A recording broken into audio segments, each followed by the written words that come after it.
Just waiting for some people to come into the chat. Welcome. If you're here, please do say hi in the chat.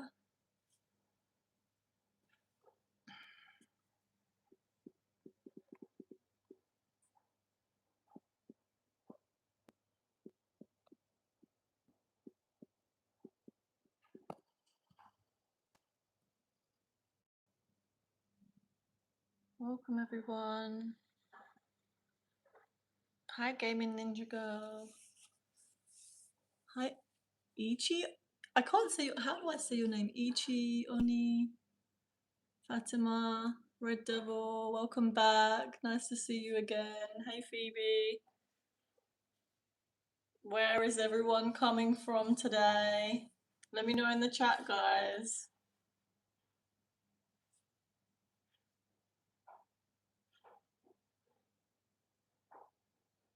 I'm from England. Welcome, everybody.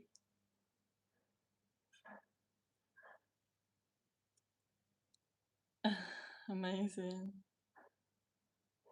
Welcome. How is everyone's Friday night going? Ghana, Wales, England, Australia.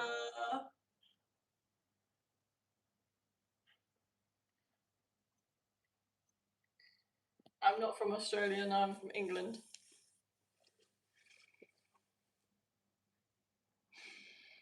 Where are you guys all from? Let me know in the chat.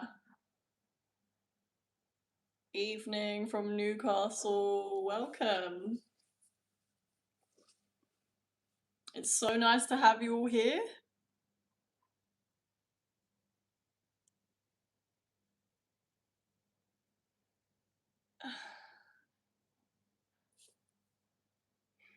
What does it mean when someone is riding a dragon in his dream? You have to put yourself in the perspective of you and then the perspective of the dragon, because they're both aspects of your subconsciousness. I was literally dream journaling this morning and interpreting my dreams this morning, and it told me so much, you guys. So you want to, every element that's in your dream, the elements that stick out to you the most when you wake up, the ones that you remember the most, imagine that you like write down, I am me, and this is how I felt when I was riding the dragon, and then write down, I am the dragon, and this is how I felt being rode, flying through the sky, and that will tell you what both aspects of yourself are saying. And you can do this even with environments in your dreams, even objects. It's really, really, really interesting because it's all aspects of you. North Korea, morning. Another one from Wales.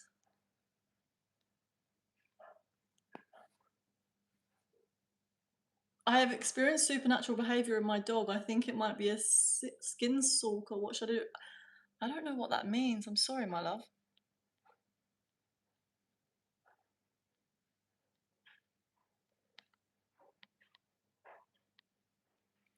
Welcome, everyone. If you're here, say hi in the chat and tell us where you're from. I do sound English.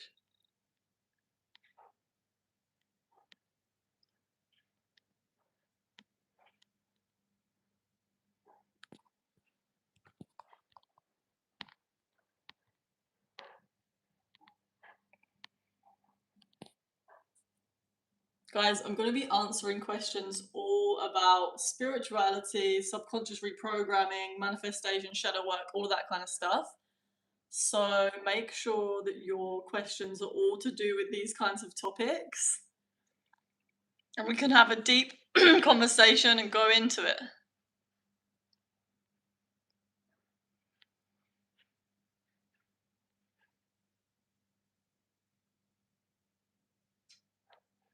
Yes, I am vegan. But not like 100%. I'm not really strict.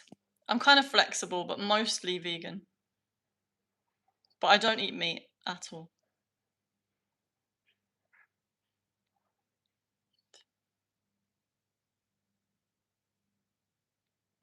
I'm well, thank you, Sham with Star. How are you?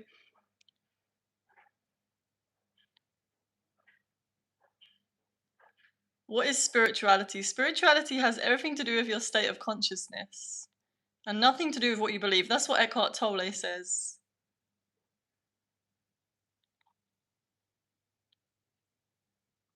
Sometimes I know I'm dreaming and I can restart my dream. Yes, that's because you've become lucid in your dream. You become aware in your dream that you're dreaming. And we can do that in real life as well. We can become aware in our real lives.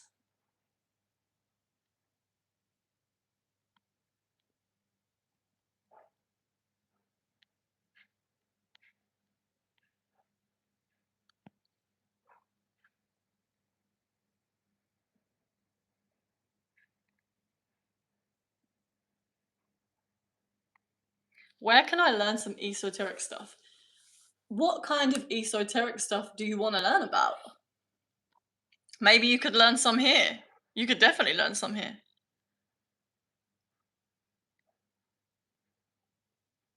Do I believe in God?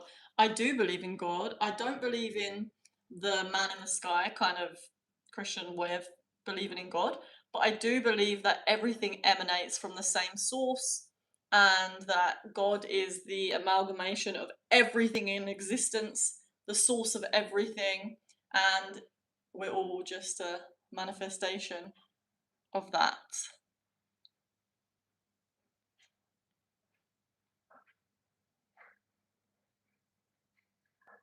Hi everyone.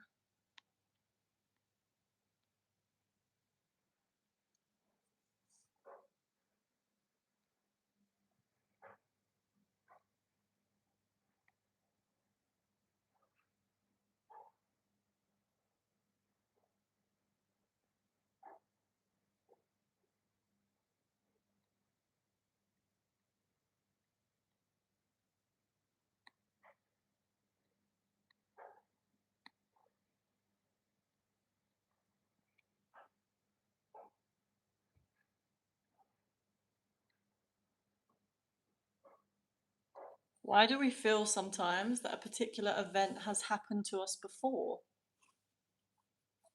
I don't know the answer to that question. It's like deja vu. Maybe it's because we dreamt it, or I don't know. What do you think?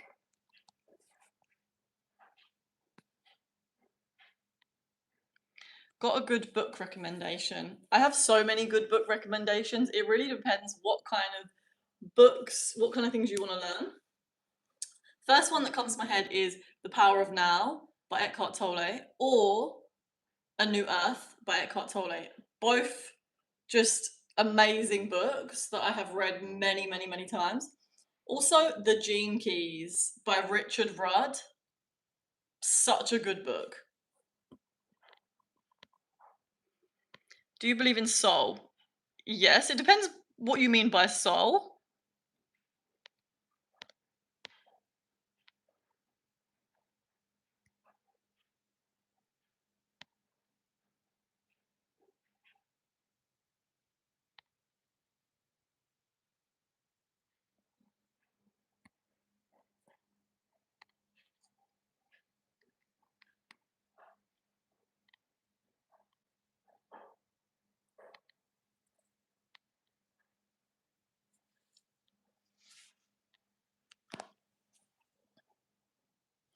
What best advice can you give to be present in life and enjoy the moment?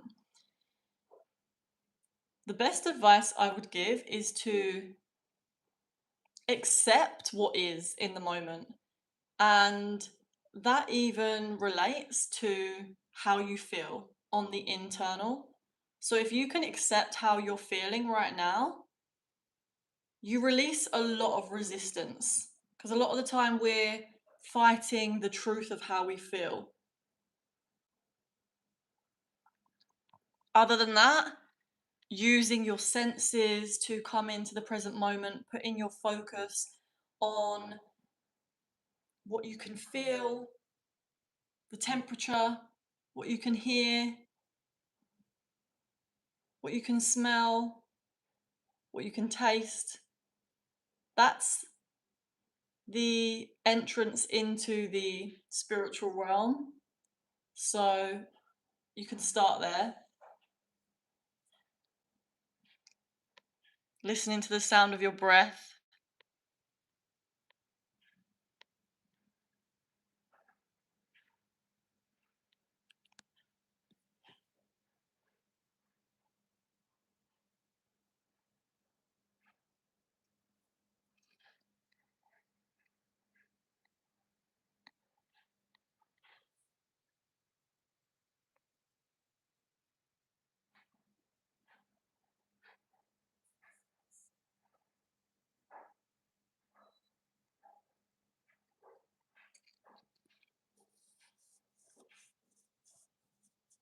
Do you believe God is one?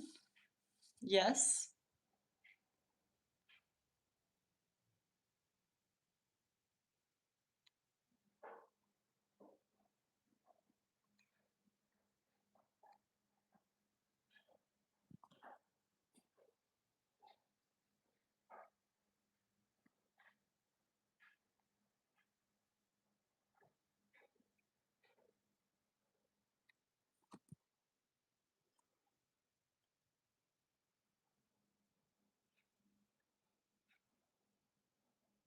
What got you into spirituality? Thank you for your question, Piper Love. So I first got into spirituality because my brother was into it, and me and him used to get together and have chats and have really deep me and my brother have always had really deep conversations. So when we would hang out, he would tell me about all the stuff he was learning about spirituality. And I remember one time he had told me something like, "Oh, did you know that plants are consciousness as well?" And I was like, it made something, I don't know why, but it just like flipped a switch in my mind. And I was like, no way. I was like, that's crazy. I never thought about that. And then he started to show me a lot of spiritual content and he was going through his own spiritual awakening. So I think it just like that triggered mine. And then he would also tell me a lot about meditation. And then I started to meditate and I started to read spiritual books. And I just found so much positivity flow into my life from really practicing spirituality and doing spiritual practices. So that's how it all started. It was 10 years ago.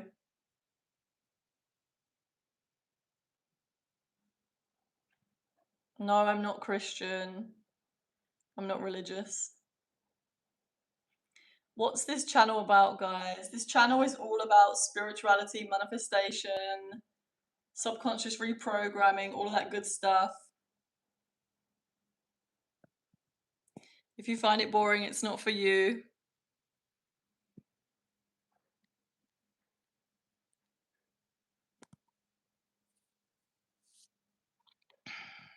Hi, everybody. Welcome. If you've just joined, let us know in the chat. Say hi.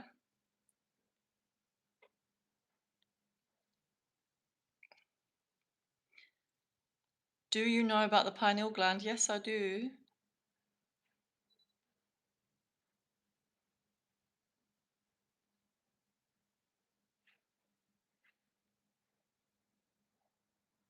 Please don't spam in the chat, guys, because I will remove your comments. And you'll just get hidden.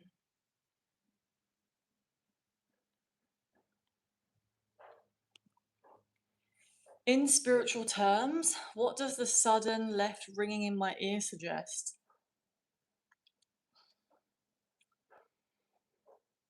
Well, I don't know. Have you been listening to your intuition? Is there something you're not listening to? The ears are very symbolic for us listening, so. Or is there anything that you have physically done to your ear? I would look at it in terms of physical and both physical and spiritual, and I would question, what am I not listening to? What do I need to listen to deeper? Or is there something that I've been doing to my ear in a physical way that needs to change?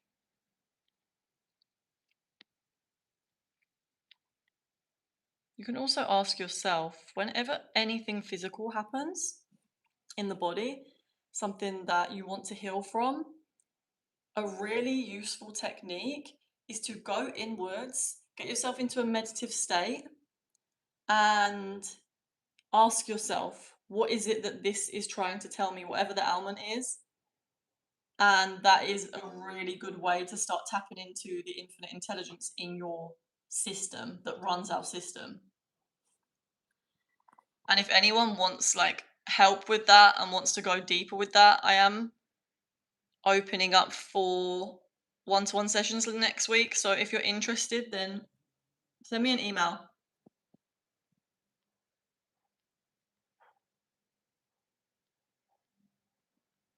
Is spirituality subjective?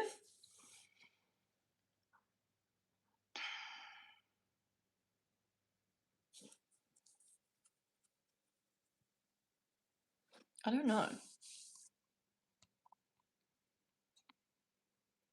I feel like it's something where there are many, many questions and there's not always one answer. Are you open to philosophies of other religion? Yeah, I like to learn about religion. Very much. And I like to find the common links between religions and philosophies, because I think that's where the most truth is, when they all kind of are saying similar things in different ways.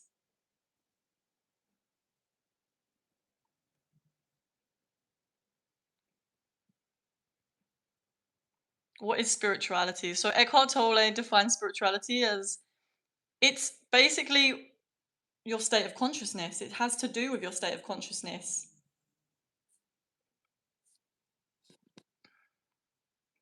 So that's why I teach subconscious reprogramming, because it's all very linked with spirituality.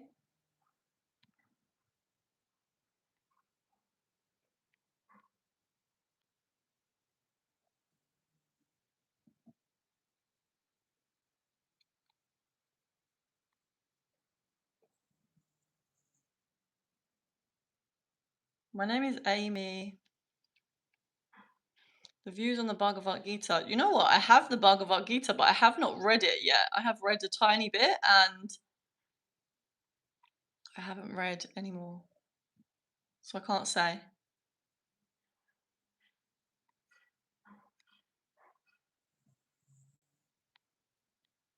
Breathing techniques can reshape your nervous system, definitely.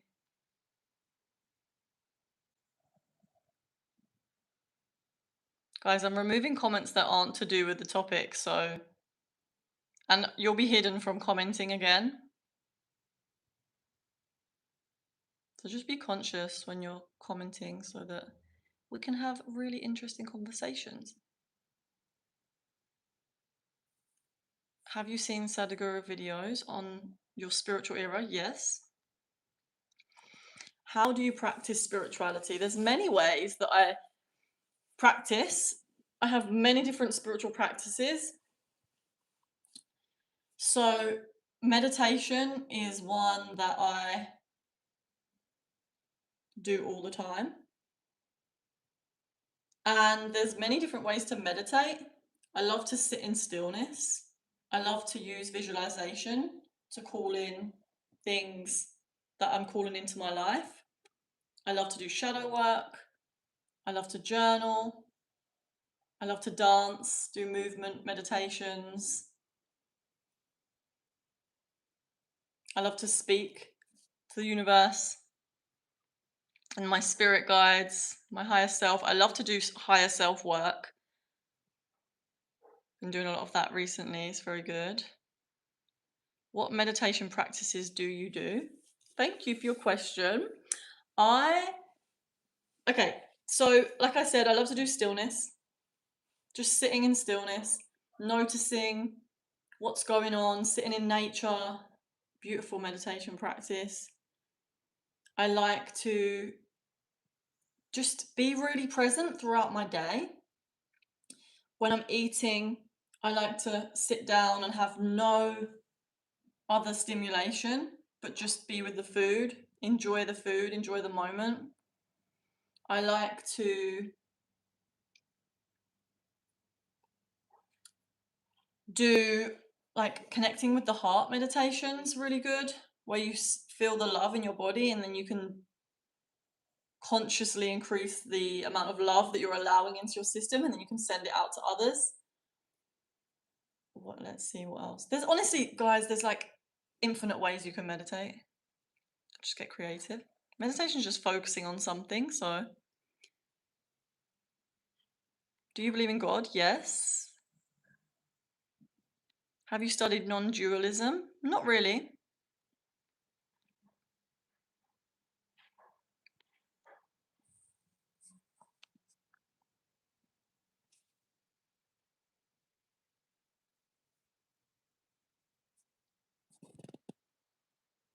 Sending you love, Zenard.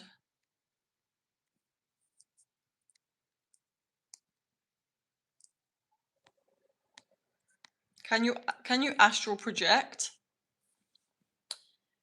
I can, but I have not done it very much. Like I have practiced it very few times, and there's one time that I like got through, but then I just came back straight back into physical realm because I don't know, I must have got excited, or I was like, I remember coming out of my body and being like, it was really weird. I couldn't really remember that I'd been trying. I just didn't know what was happening, and then I came back into my body and I was like, whoa.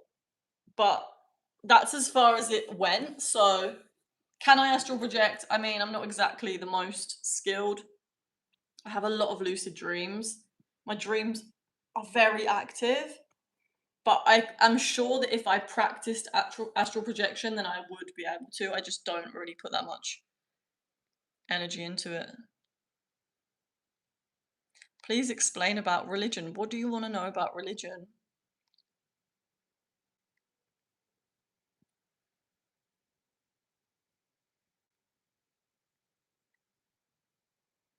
Do you believe in Jesus? Yes. Love Jesus. Do you see auras? I have, but I don't all the time.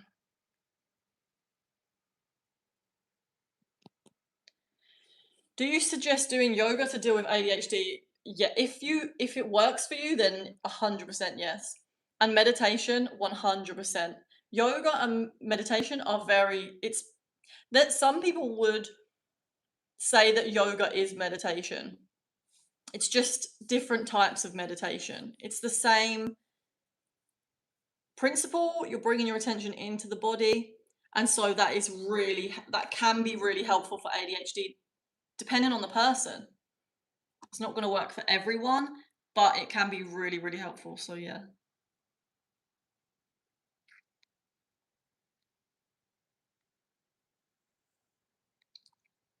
I wonder how people are not religious experience spiritual awakening. I'm not religious, and I was not brought up religious, and I went for a spiritual awakening.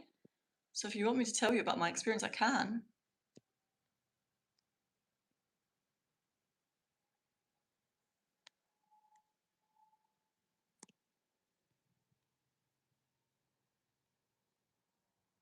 What is your view on atheism? Well, I used to be an atheist. I mean, I didn't. Do you know what it was? I guess I was agnostic because I was brought up in a family of atheists, and so. But for me, I was more like, I think that there is a bigger power. I just didn't really know, and I didn't really think about it too much. My view on atheism is that everyone's different and everyone has a different perspective, and everyone's perspective is necessary, unique, and so yeah, I guess that's all I have to say. I don't know. What do you, like? Is there anything specifically you want me to answer about atheism?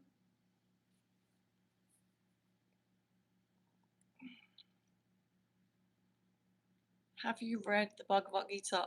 No, I just answered this question and I haven't read it, no.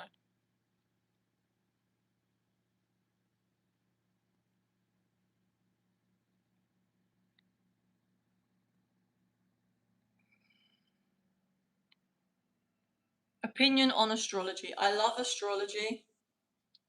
I do use astrology a lot.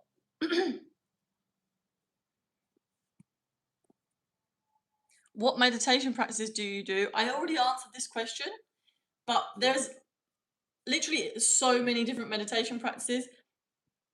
I'll give you one that I actually love, which is you extend your exhale longer than your inhale, and this is really good for calming your nervous system down.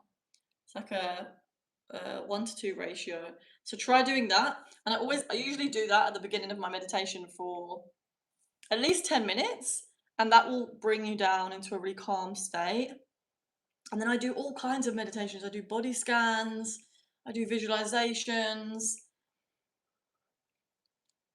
like so many types.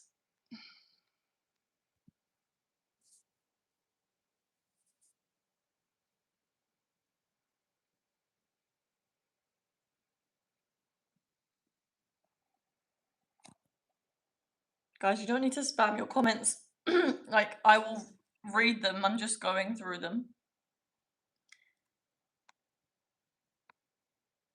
Oh, what do you think about the philosophy of Jurassic Park? I don't know.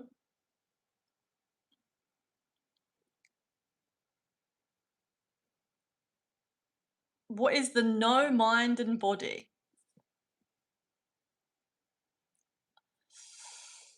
I don't know, but off the top of my head, I'm going to say that it's when you are disidentified with your mind and body. So you're not attached to thoughts, you're not attached to your emotions. You can feel them and you're very aware of them and you observe them, but you're not identified with them. So you've come to a point where you realize that you are consciousness. You are the observer, the one that is observing the body, the one that is observing the mind, and not. So you realize that you are nobody. And Eckhart Tolle says that that's one of the best realizations that we can have, is to realize I am nobody. It's actually very relieving to have that realization. I am nobody. I'm just a nobody. Sets you free.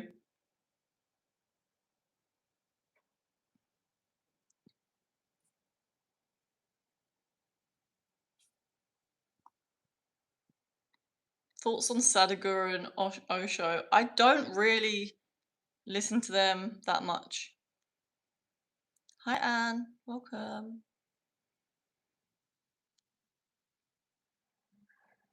Say hi in the chat if you're here, guys. If you haven't said hi already.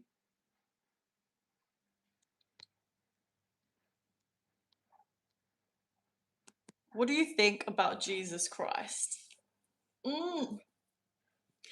Just like even thinking about Jesus always brings so much love into my body. I love to work with Jesus. Like, I love to call in Jesus. I love to speak with Jesus. I think that when we connect with the Christ, it is such a pure, loving consciousness, such a pure, loving energy. And I think that Jesus is alive in the collective consciousness.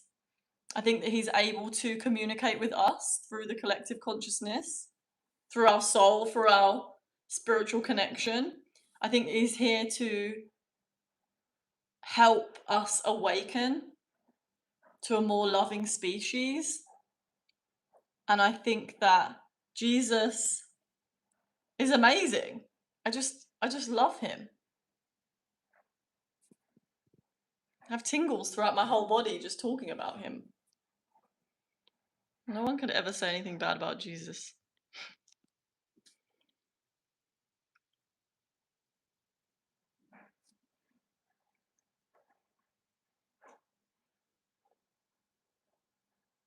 Thank you for subscribing, Edwin.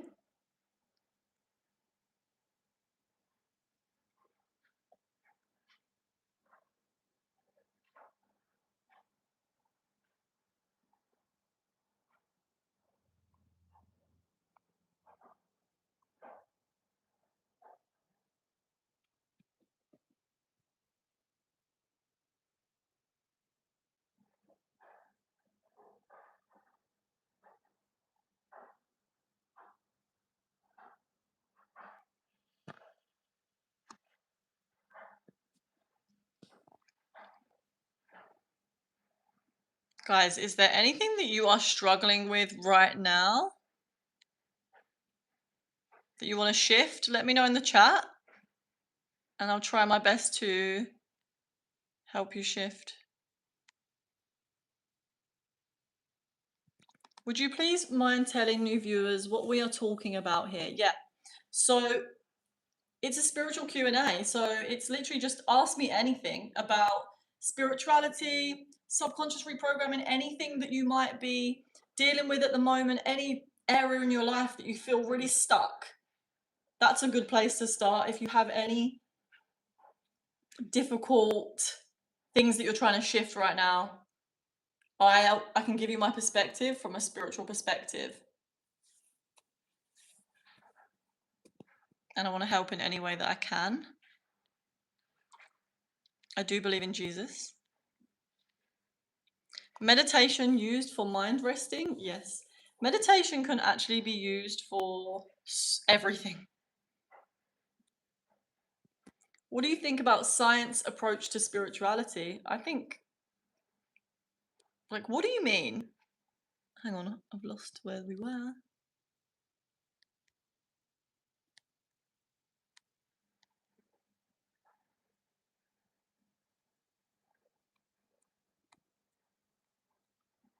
Are you a philosopher?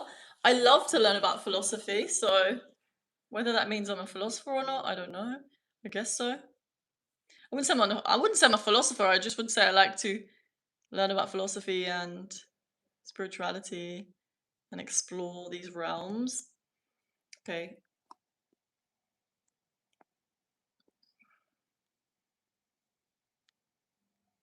I'm trying.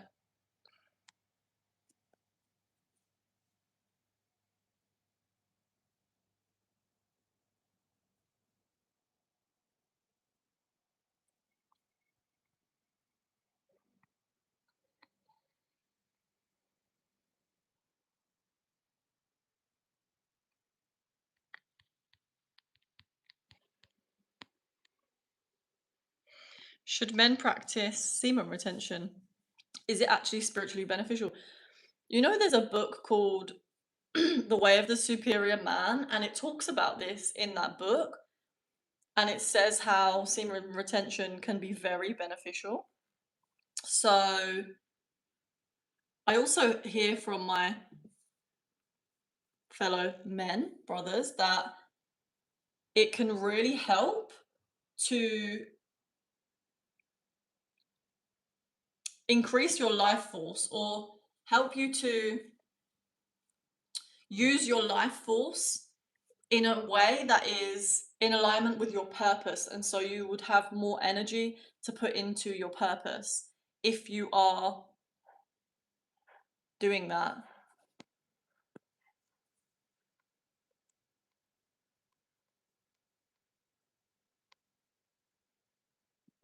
Is Kundalini awakening necessary for self-realization? I don't know. My intuition says no, but then again, I don't know. Maybe it's the same thing. I don't know. In your opinion, what's the best way to connect back with God?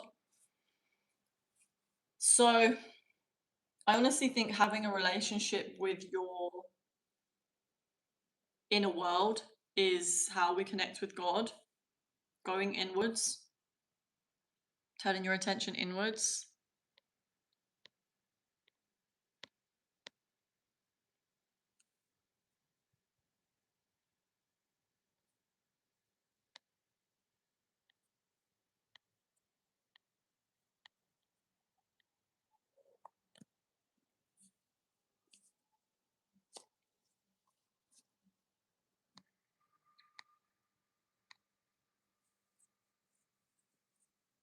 You can do meditation for everything. What I meant by that is if we are practicing the art of bringing more consciousness into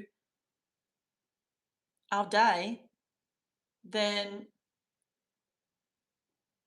we are able to strengthen our focus. And also, when we are able to stay more conscious for longer periods of time, the quality of our actions is likely to be much higher. And meditation helps with so many things. It can help with your immune system, it can help with focus, it can help with relaxation.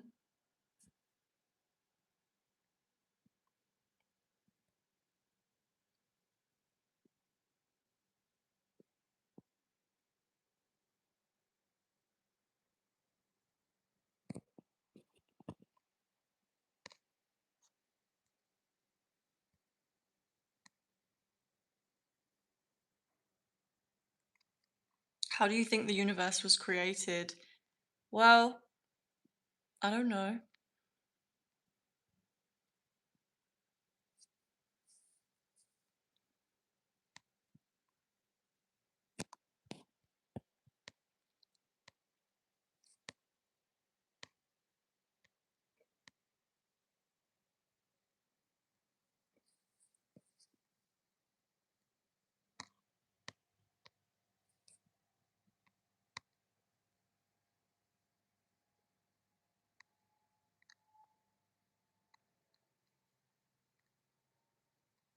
I'm not speaking because I'm reading the comments. Do you have any spiritual master? No.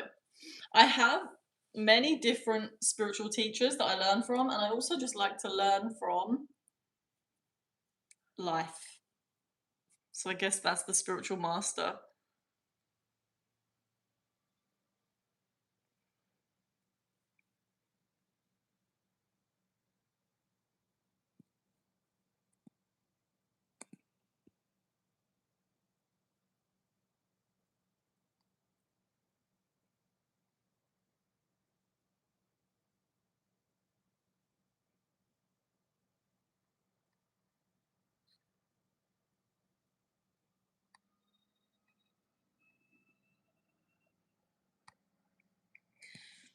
Thoughts on the chakra system? It's an interesting system. I think that it's very useful.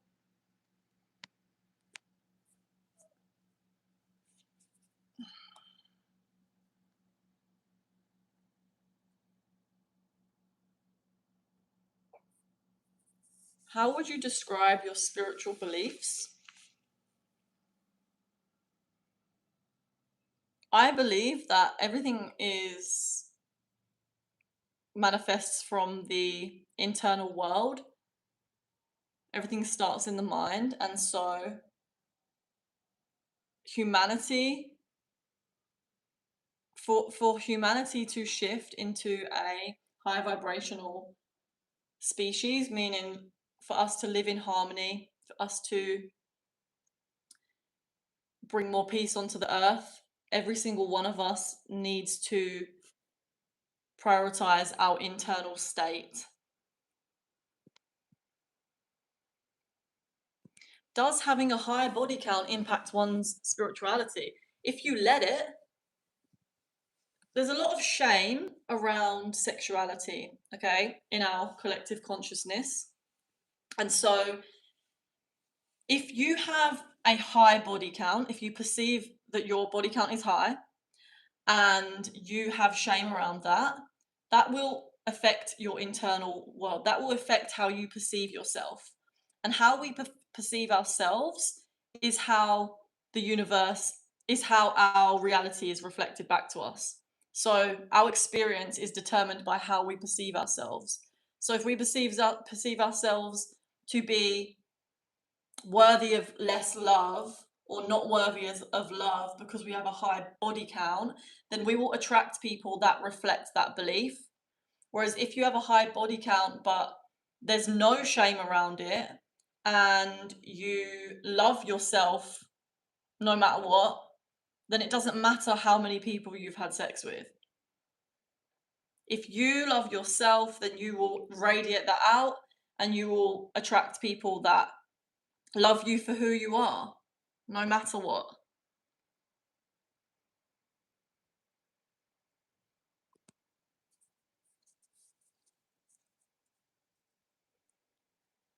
Do you have any tips on how to make friends at school? There is this guy I want to be friends with, but I don't know what to say.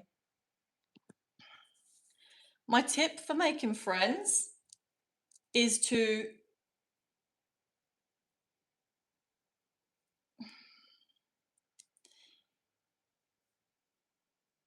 notice what kind of people you naturally vibe with. Don't try to force friendships with people. If there's a guy that you want to be friends with and you don't know what to say, why don't you just connect with him? There's many ways to connect with someone. You want to basically be genuinely interested in them. So ask them questions that you're genuinely interested to find out. Try and get to know them, try to understand them as a person. Like, why is it that you're interested in this guy?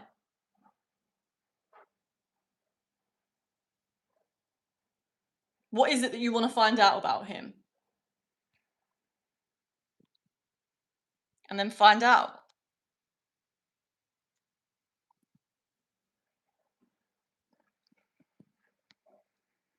Find common interests as well. Things that you're both interested in. It's a good place to start with conversations.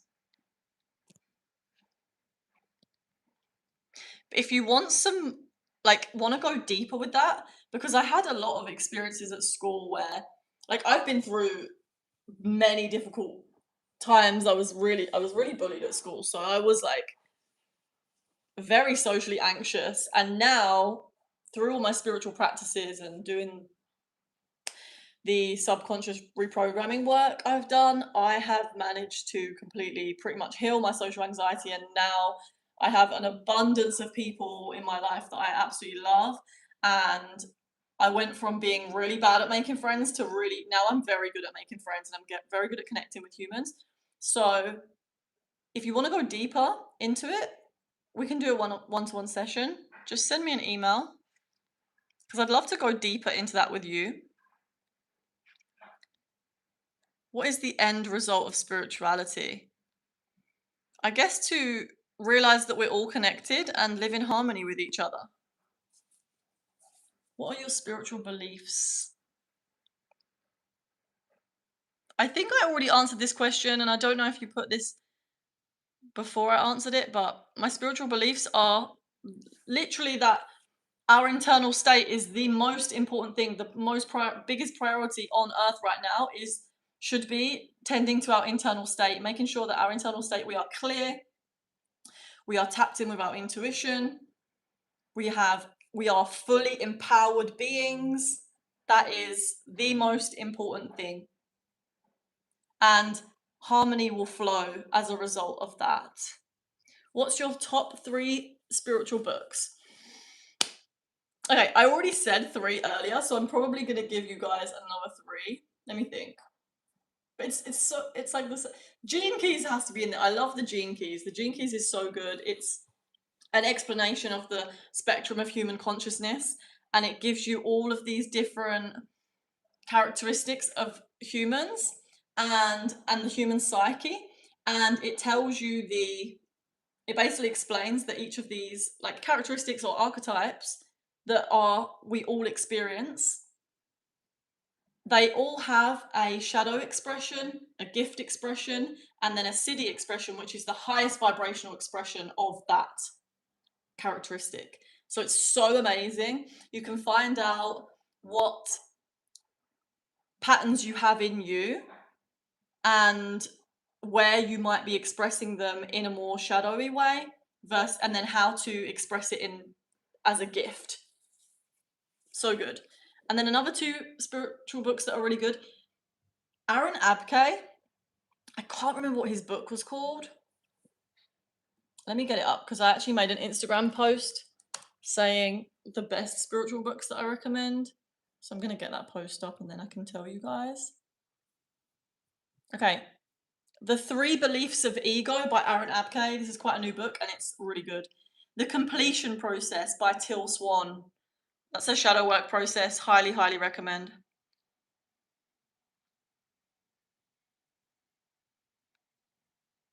Happy birthday to Evie. Everyone say happy birthday to Evie.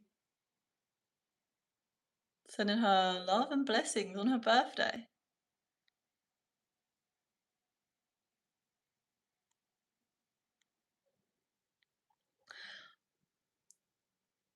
Thoughts on karma? How do you think we can remove it? So, the way that I think that we can lift out of our karmic patterns, because what I think karma is patterns and conditioning.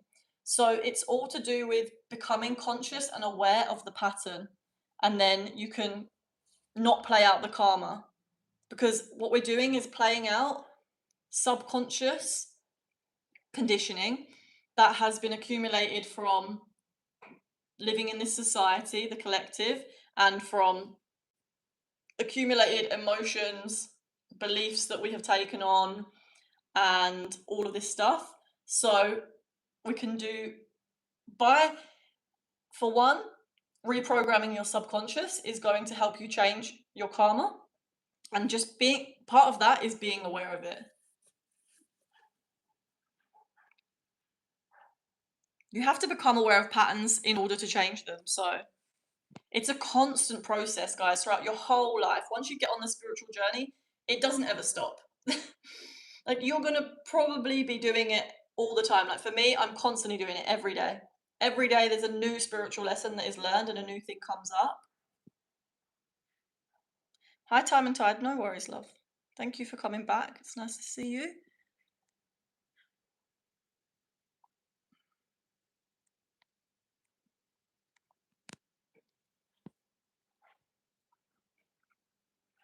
How can we, as strong love, come together to lead this world out of evil and darkness? I'm feeling like the life web is being stretched thin. Most religious people fear standing with Mother Earth and life.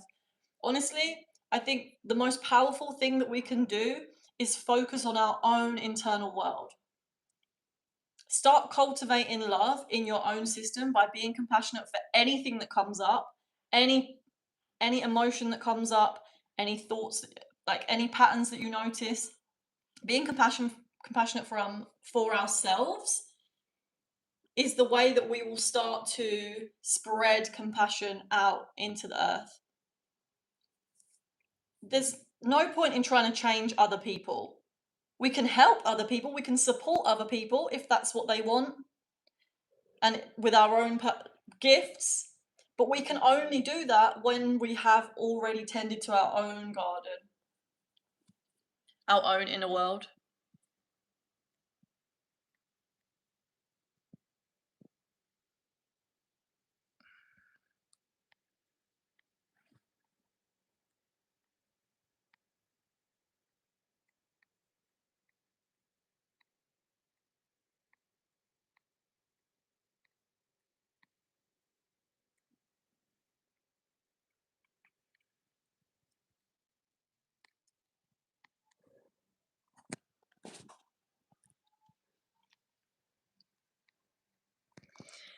Is enlightenment the goal of our spiritual path?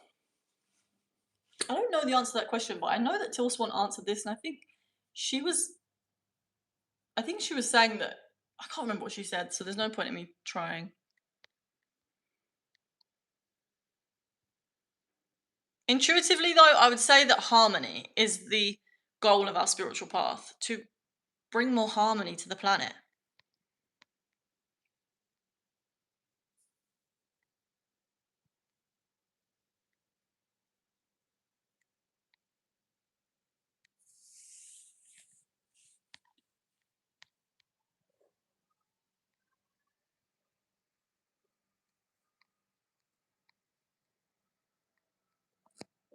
Guys, is there anything that you are struggling with at the moment? Anything that you're stuck with?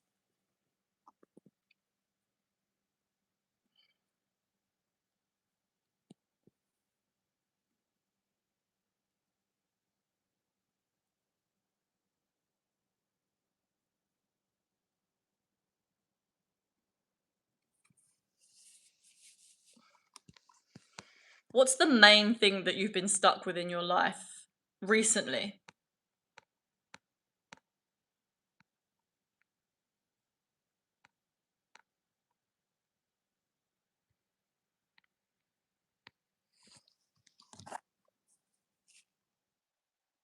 Yes, this is live.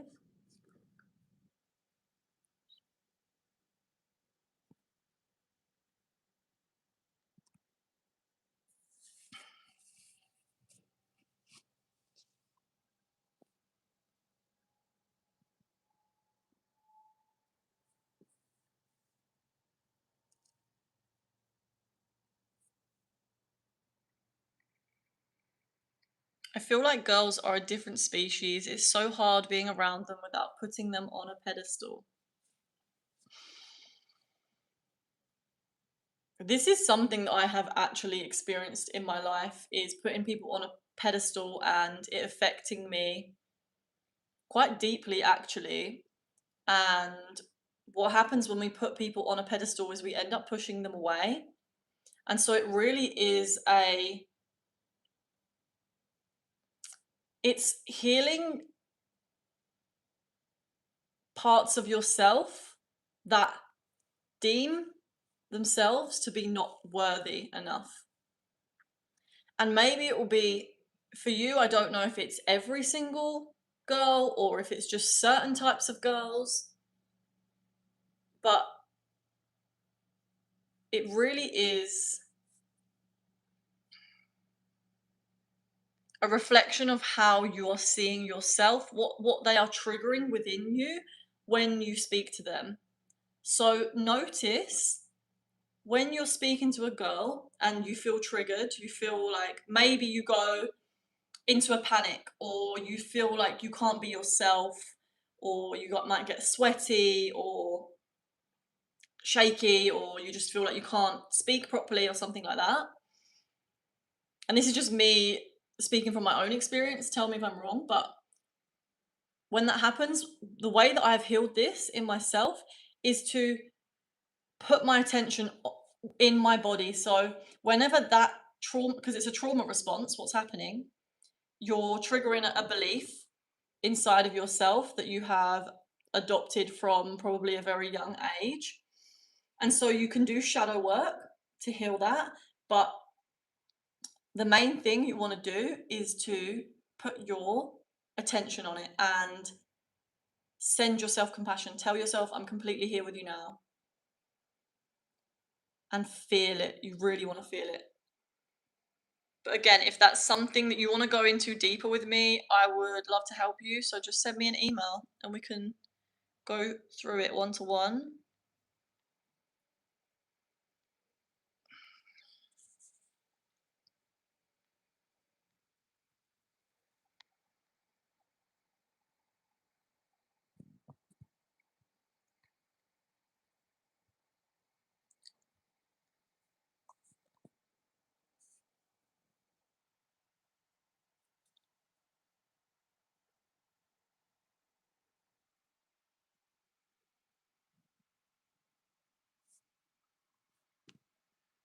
I find it hard. I feel very different when I'm out and from home, and I find it hard to fit in. I think this is an experience that many people actually do have, and I can relate because I've often felt like I don't fit in, especially when I was younger. And again, it's very similar to what I was saying before. We have to become comfortable in our own expression and not and try not to get attached to other people's opinions, how other people see you, because that is a reflection of them and not a reflection of you.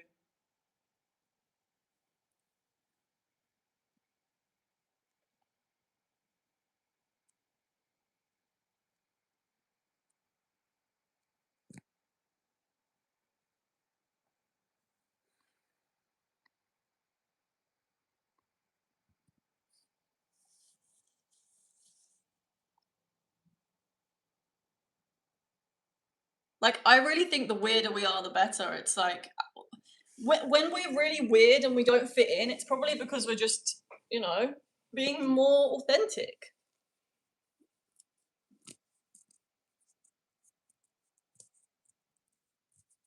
But sometimes, like, I feel like when I was at school, I didn't fit in and I wasn't being authentic. I was more just trying so hard to fit in.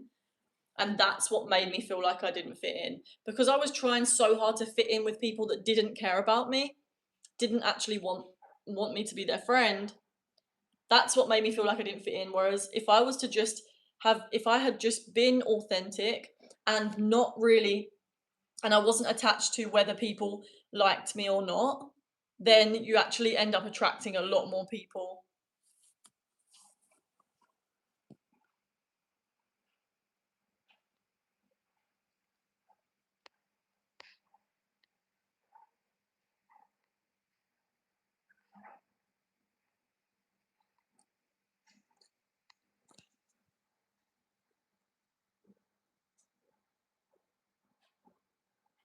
Frankie said, "You so good, I want one to one." Send me an email. Hi Zaza, welcome back.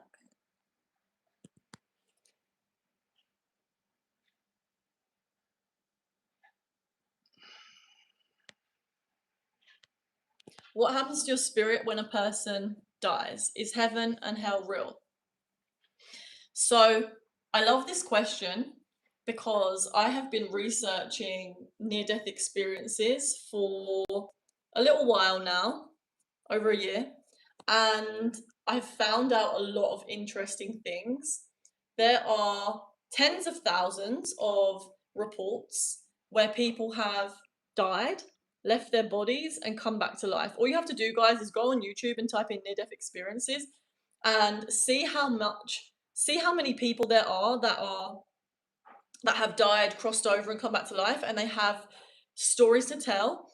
And there are so many themes that overlap with near death experience reports. Like, it is undeniable when you start to research it and look into it that our consciousness lives on, our spirit leaves the body, we go over to the other side, the spiritual realm, and also the concept of heaven and hell that is portrayed in Christianity is not real. I really don't believe that it is because of how there are so many humans that have been onto the other side and come back.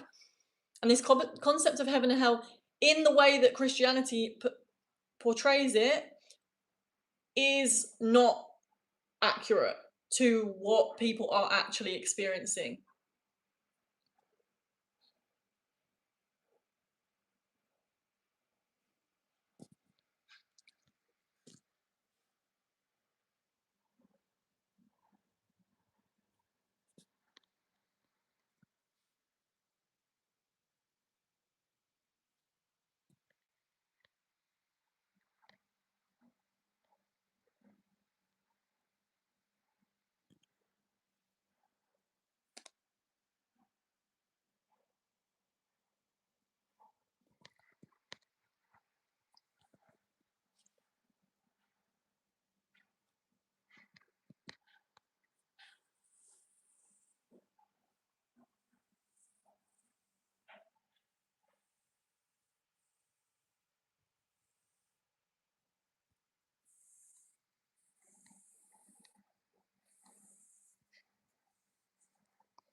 Is it okay if I reject Jesus and become a Hindu? If you want to do that, I don't know the answer to that question. I feel like if that's what you're being called to do, then okay, but also, why would you want to reject Jesus? Can't you become a Hindu and also have a relationship with Jesus? I believe you can, but I don't know because I haven't probably looked into Hinduism enough. But I am the kind of person that likes to learn about all religions.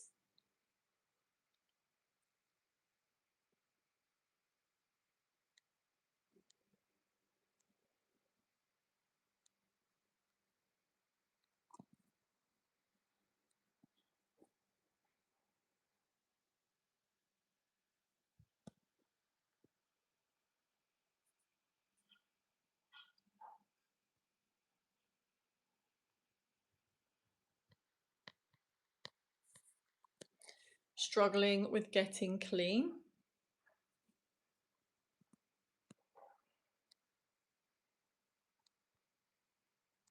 Addiction is a very interesting topic, actually.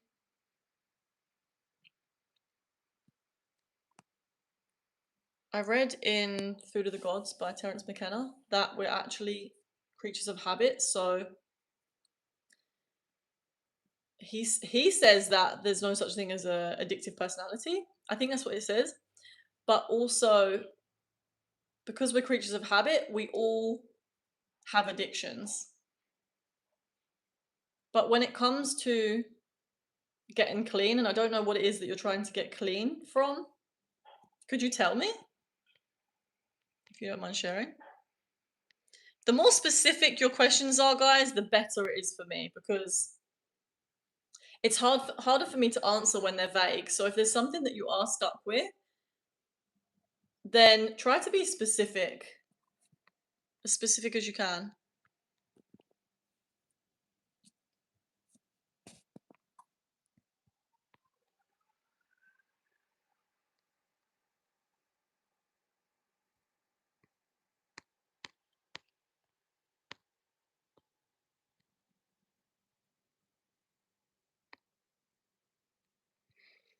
Also, I'm not a therapist. I'm a spiritual coach.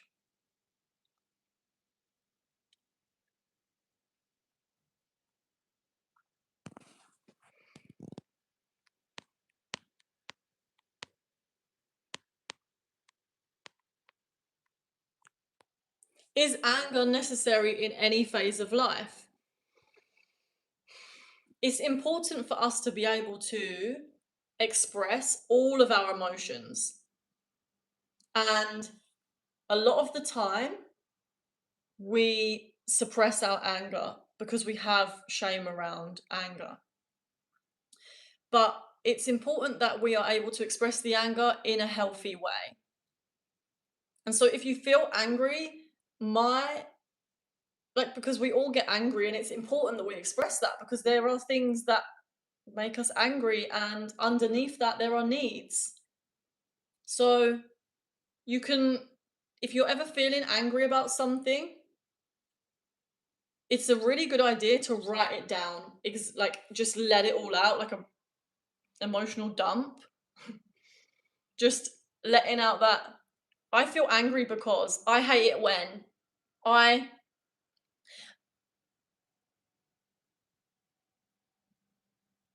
can't think of anything else. But those two are good ways, are good little journaling prompts, and they're going to help you get your anger out. And then you want to move on to expressing what you feel hurt about, what you feel upset about, and then what you need. Because anger is just a sign that one of our needs is not being met.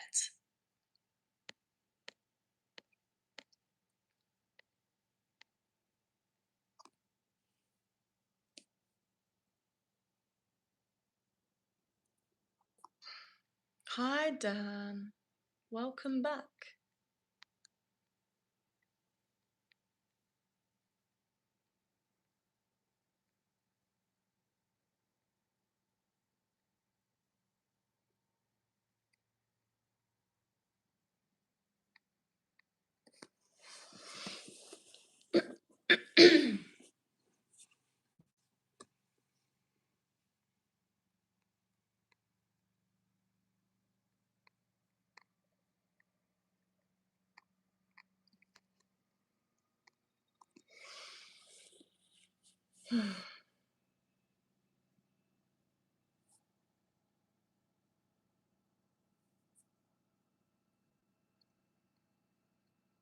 What do you think of Lucifer? I think that Lucifer it's like the symbol for separation from God, I believe. That might be Satan, actually.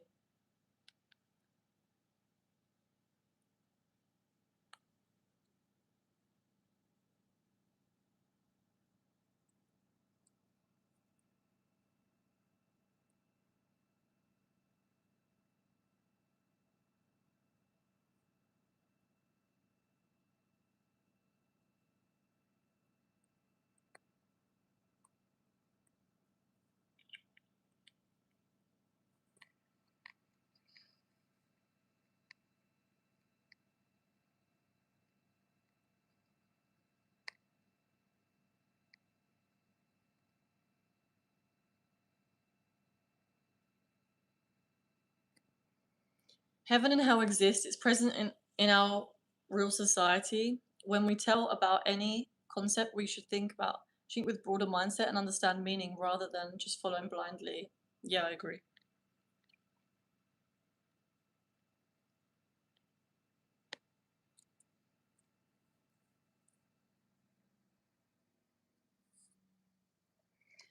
I'm Hindu, my girlfriend is Christian. Can we marry? I guess it depends how open you both you guys are.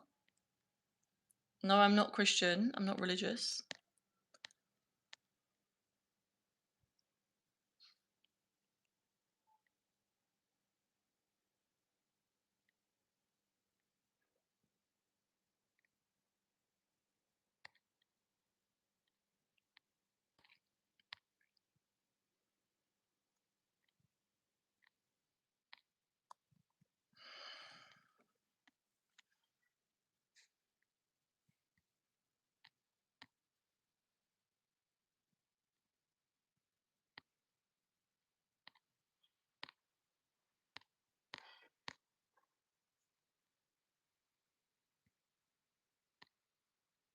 Guys, please stop spamming. I'll have to remove your comments.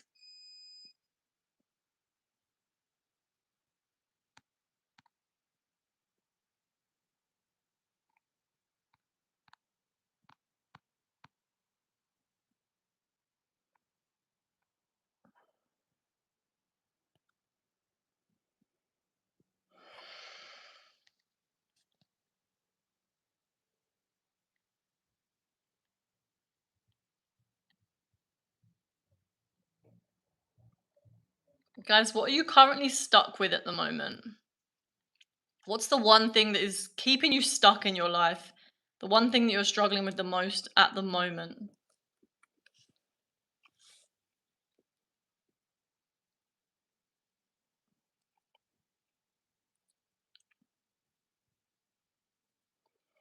What is the best way to deal with uncertainty due to the current world situation? Best strategy.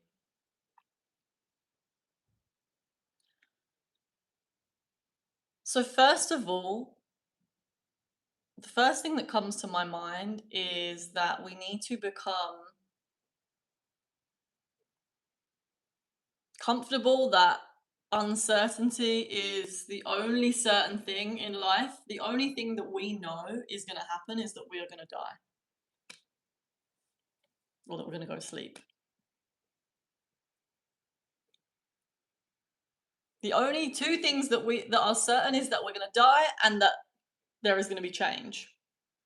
They're the two only certain things. And so we have to become somewhat comfortable with the fact that everything is uncertain. And the one thing that has helped me to feel better about the current world situation is that I empower myself and remind myself that no matter what happens, I am here to serve in the best way I possibly can in this present moment, no matter what happens. And so there is no point in me trying to worry about what's happening in the future, but to bring myself back to this moment, to look around and to notice what is the truth of this current moment. What is actually happening in my experience right now? Is there anything that I need to deal with right now? Or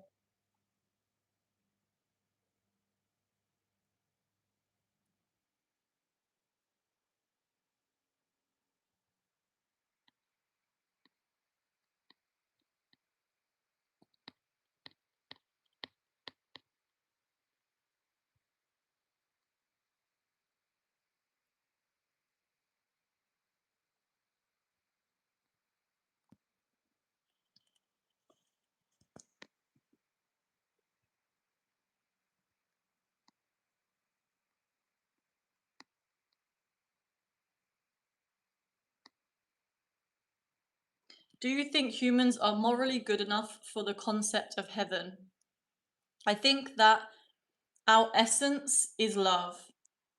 And I also think that when we are aware of that being our essence, we experience heaven in the present moment. The present moment is the only thing we ever experience because that is where our essence resides. That's where God resides, in the now.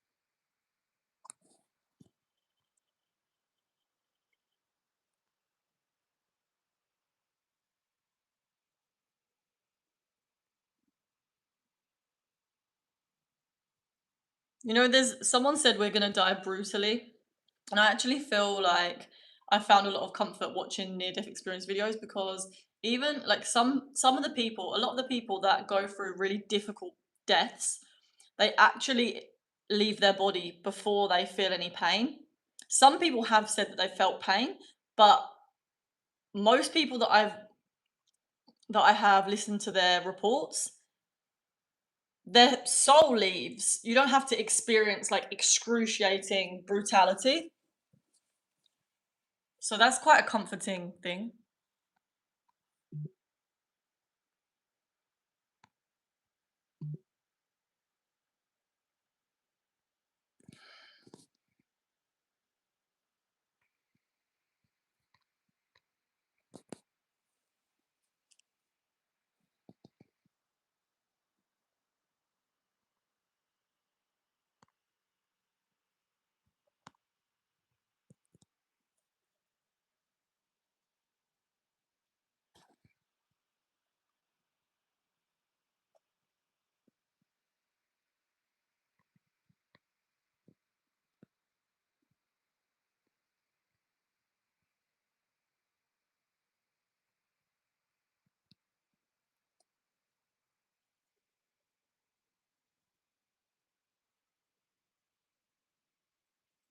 How to be comfortable with change if it is against logic.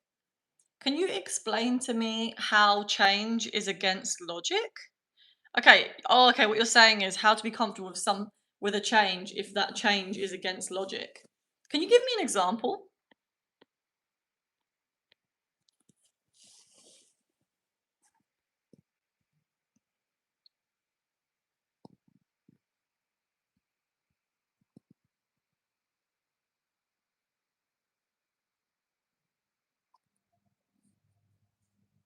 How do you achieve mega riz? I mean, you just have to believe that you are lovable, and then it will naturally exude.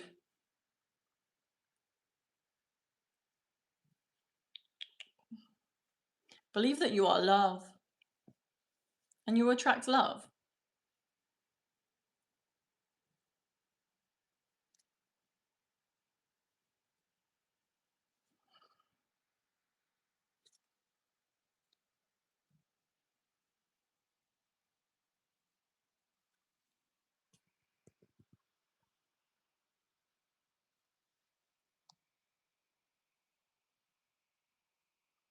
How to get saved?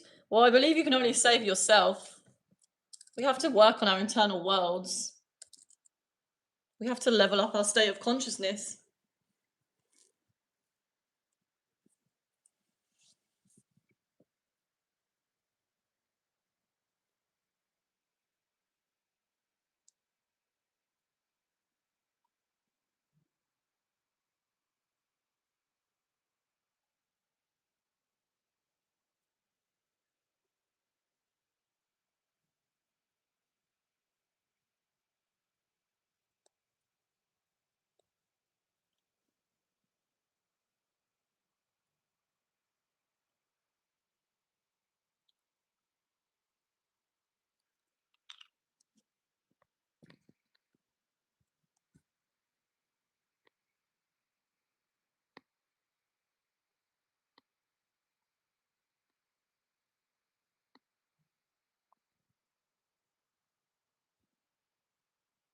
Hi, guys.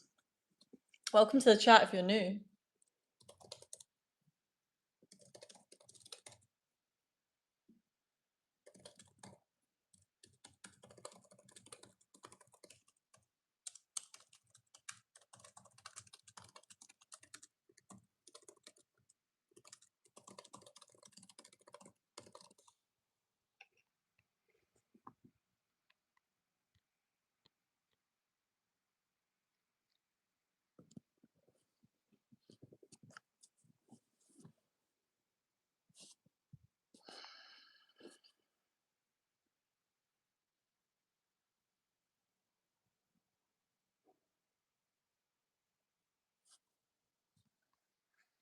Will I ever get a roommate spouse to live with?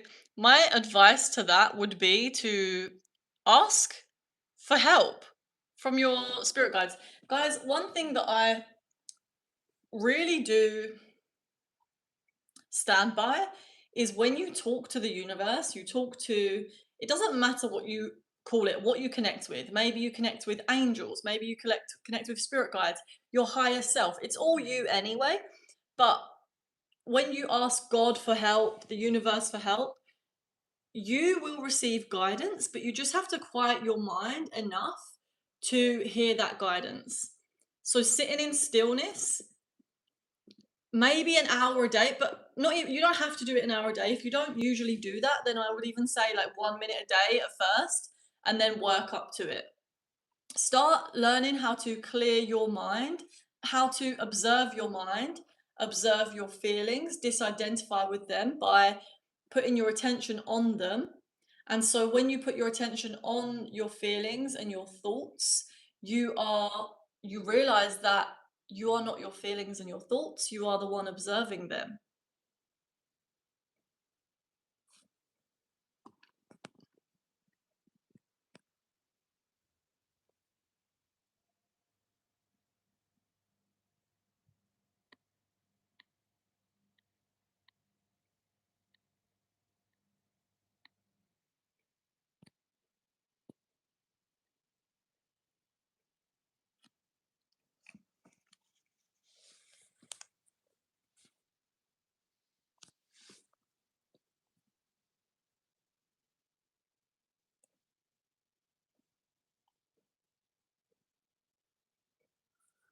I'm not a Christian, no.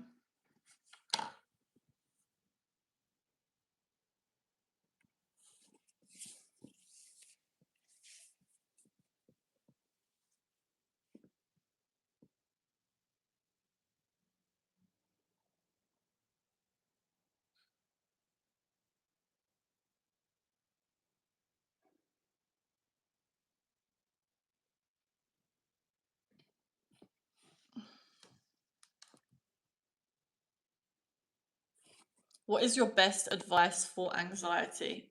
Okay. Thank you for asking that question. I have struggled with anxiety a lot in my life, and so I'm going to give you the tips that I do for myself. Okay. So first of all,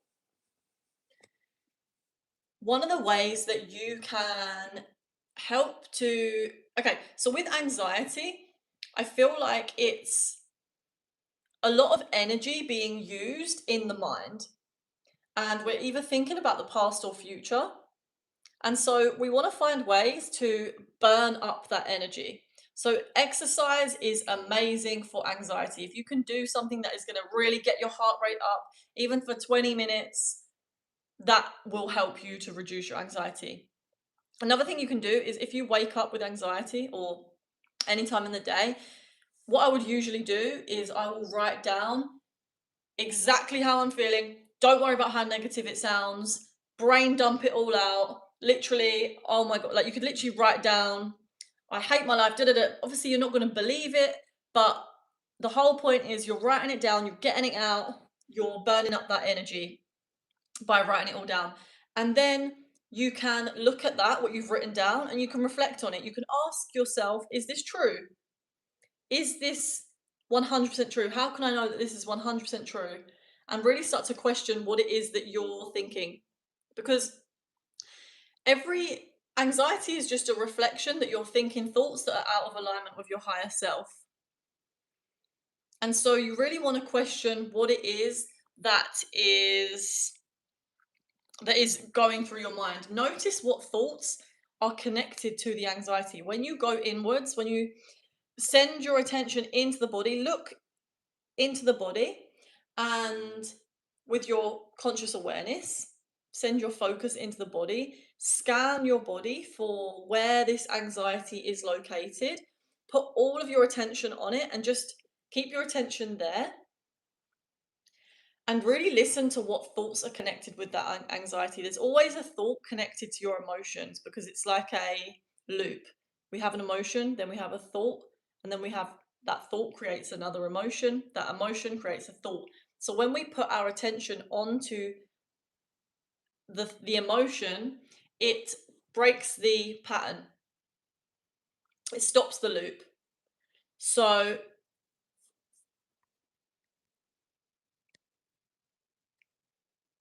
you want to say to yourself as well, I'm grateful. Thank you to this feeling for telling me that I'm thinking these thoughts. You can really speak to yourself like that and also say to yourself, I'm completely here with you now. This is a practice where you send yourself compassion. So, guys, if you're feeling any anxiety right now, you can put your hand on your body where you're feeling it and just send that intention into your body. I'm completely here with you now. And you can use your breath as well to send that intention into that space. But to the person that asked me about anxiety, if you want to go into it deeper with me, I can do that with you. Just send me an email and we can set up a one-to-one session if you do feel called to do that. With social anxiety, I've healed social anxiety in myself. It's something that I have really dealt with, like quite bad throughout my life. And now will pretty much talk to anyone. So I've done a lot of healing with it. Again, it's something that we can work with deeper, but my main advice is when you approach someone or when you notice that someone has triggered your social anxiety, put your attention on that feeling. And so whilst you're talking to them and you're noticing the trigger, you want to put all of your energy into feeling what you're feeling. And also you want to do shadow work. So whenever you're getting social anxiety, it's because you're having a trauma response. There's a belief or a subconscious pattern that is being brought up to the surface. That pattern wants to be expressed. That trauma response, that emotion, it really wants to be expressed. So doing shadow work is really going to help you with that. This is one of the things that I do in my one-to-one sessions is I take people through shadow work so you don't have to do it yourself. Makes it really easy and it's really healing, guys. Like I cannot recommend doing shadow work enough. It's like a miracle worker.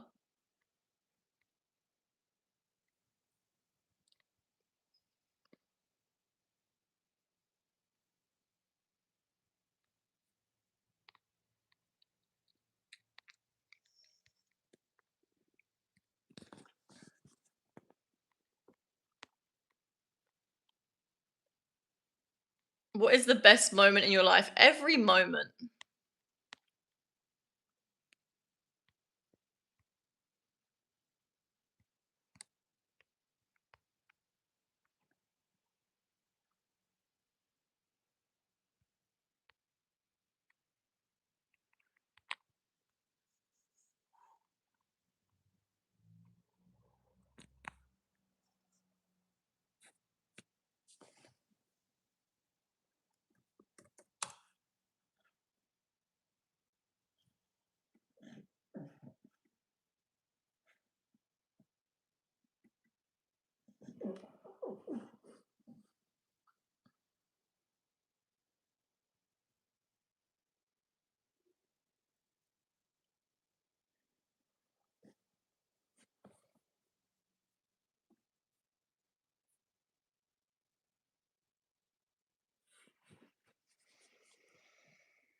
Do dogs have spirits, and will he meet me in the afterlife? Yeah, I believe so. And also the near-death experience reports that I have looked into, they do say that they see their animals in the afterlife.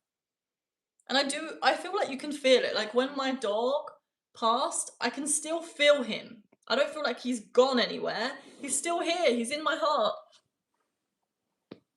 So I absolutely do believe that dogs have spirits, and I also believe that everything is an emanation of consciousness. What's a skinwalker?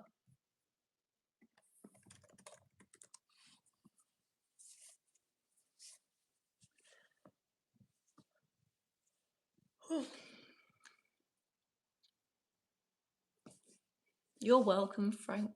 Thanks for your question. Please tell me the best advice you have for your friends leaving you out. Okay, let me take myself back to one of the most traumatic experiences of my life, which was when I was being bullied at school, and I was around 13 years old. And one day I came into school, and all my friends told me that they wanted to have a private chat and that I wasn't invited. And that was day one of months of being completely ignored by my friendship group. They were completely leaving me out. I was absolutely humiliated. I felt like I was the weirdest person in the world. It was horrible. So I really do have compassion for you, because if that's what you're going through, it's fucking horrible. It's fucking horrible. Like I I I just resonate like with anyone that has really experienced that, because being left out is not nice. And so my advice, what I would tell my younger self that was going through that was, do not try to be friends with people that are not treating you how you want to be treated.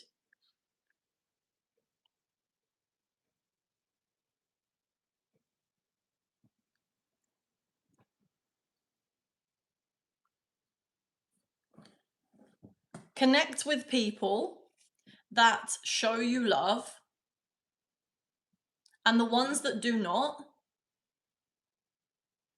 don't even tolerate that behavior from other people.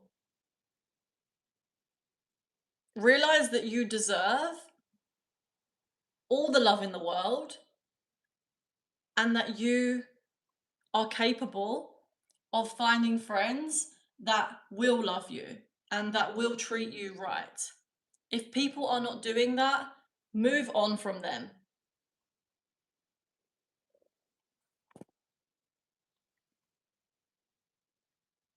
Like if I could go back, when my friends were leaving me out, I was so humiliated. I wanted so much for them to give me attention.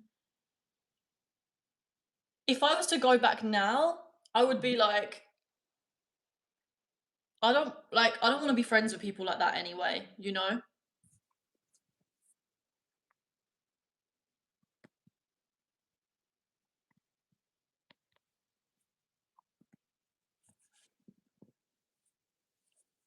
Real friends will never treat you like that.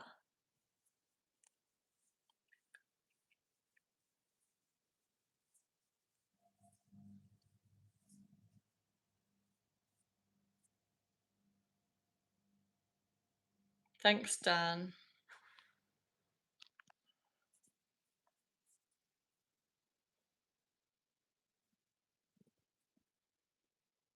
What do I do if my friends are being mean to another girl? What do you mean?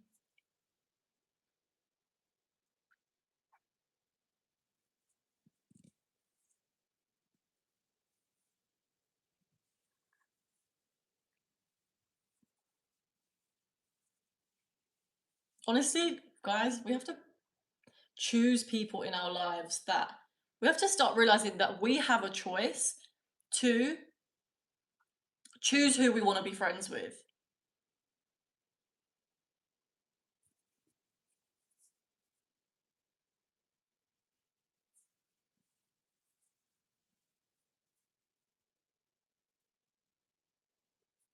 And sometimes that means being comfortable with being alone whilst we are allowing for the universe to bring us the people that are meant to be in our lives.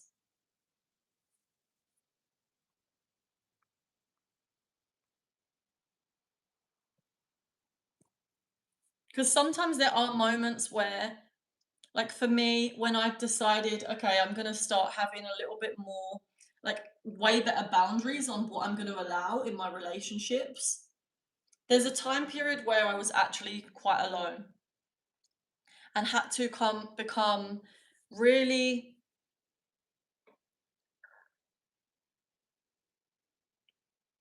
what's the word?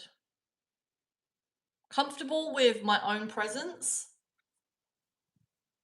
and start building that relationship with yourself so that you're able to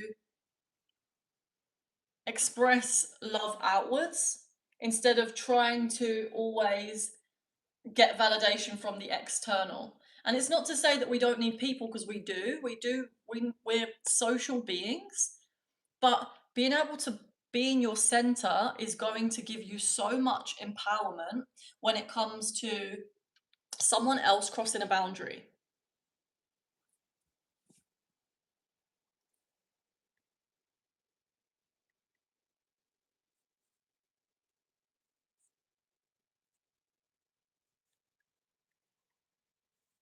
And yeah, Dan, I agree. If your friends are being mean, you can tell them how you feel and what you want. And like Dan said, if they are not willing to do that, then maybe that's not in alignment with how you want your friendships to be.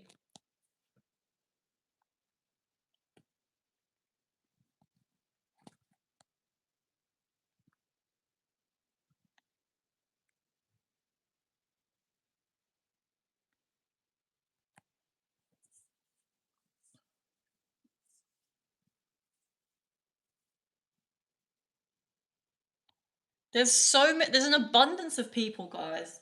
There is, when you start to, okay, one thing I want to say is that sometimes we forget that this universe is an expression of abundance. There is an abundance of plants, there is an abundance of minerals, there is an abundance of animals, of species, of humans, of different types of humans. And when we're so focused on being friends with one person, we close ourselves off from the opportunities there are.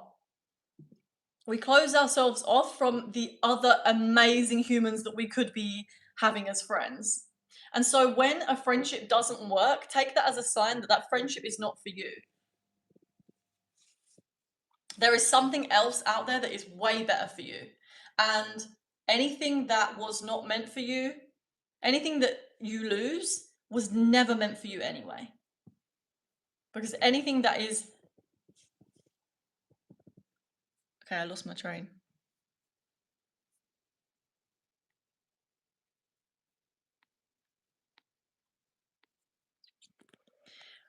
Where do you get your worth and identity from? Self-worth is something that I work on all the time. If I notice in a situation that I am triggered into thinking thoughts that are out of alignment with self-worth, then I work on those things. I do a lot of healing on myself. I do a lot of, all of the things that I talk about go towards me building my self-worth. All of the spiritual practices, and there's specific things you can do to build self-worth. It really depends on what areas you don't feel worthy in. And you can look out for that, because certain situations will trigger where you don't feel worthy, or what parts of yourself you are deeming as unlovable. The things that trigger you will tell you that. We just got to go inwards and look a little bit deeper into what areas we don't feel worthy, what areas we don't feel are worthy. Does that make sense? I would love to receive spiritual guidance. Fancy Nancy, send me an email. I have 4 spaces open next week for one-to-ones. So my email's in the description. And we can go into things a lot deeper with a one-to-one session, and I can help you to really uncover anything that is subconsciously blocking you or getting in the way of you aligning with your higher self. And every time we find something that is subconsciously blocking us, we raise our vibration a little bit more. Having someone guide you through it can be really helpful.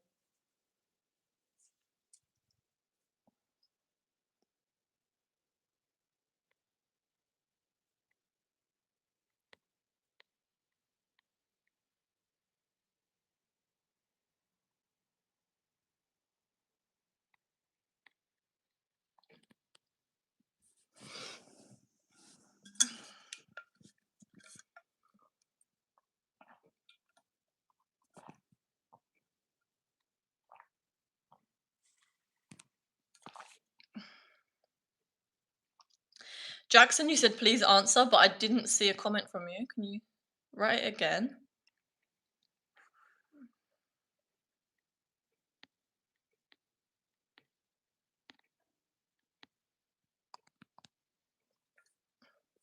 If you could give one piece of advice to everyone in the world, what would you say? My one piece of advice to every single person in this fucking world would be to prioritize your internal state.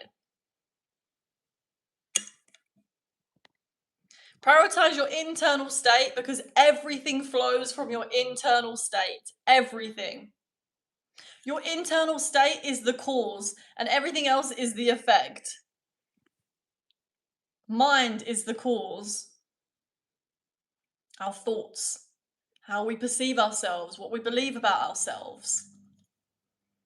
It's all in the subconscious and the mind. That's why I do what I do, because I want to help as many people as I can to up level their internal state.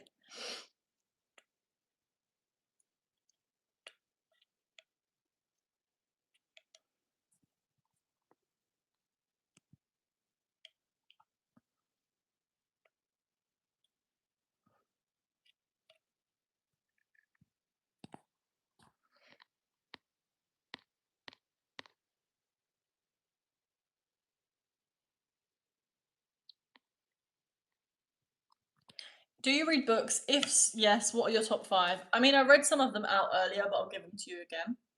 I really like The Gene Keys by Richard Rudd. The 3 Beliefs of Ego by Aaron Abkay is an amazing book. I literally read that this year. So good. And he only wrote it, I think he only released it like last year, but he's amazing. He talks about Christianity from a spiritual perspective, which is really beautiful. The Completion Process by Till Swan, really good book. Oh, the new, if you are like just anything by Eckhart Tolle is amazing. Oh, Non-Violent Communication, an amazing book for, I think everyone needs to learn how to communicate what they need in a healthy way, have compassion for their own needs. It's a beautiful process.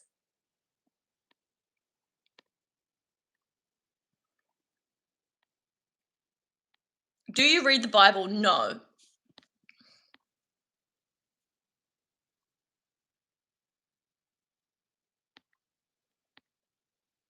What is spiritual Q&A? I mean, anything you feel called to ask about spirituality or about anything that you are struggling with in life, I can help you with that from a spiritual perspective. I can do my best to help you with that from a spiritual perspective.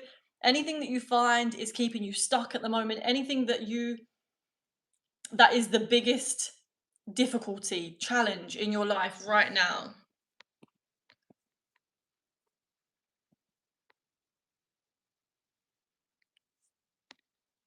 How can I do live video on YouTube? Just press create and then live. Order.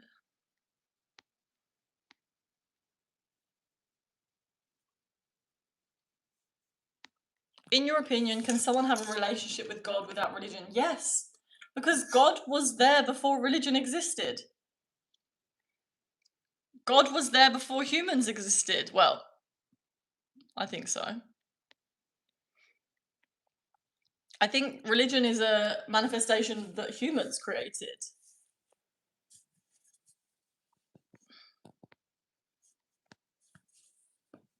What's your take on God? Some people say it exists and some people it doesn't, but I think each has different meaning of God. What does God mean to you? To me, God is the amalgamation of everything in the universe, and everything emanates from God. God is the source of everything that exists. So we are emanations of God. We are fractal patterns that have flowed from the infinite love of God, expression.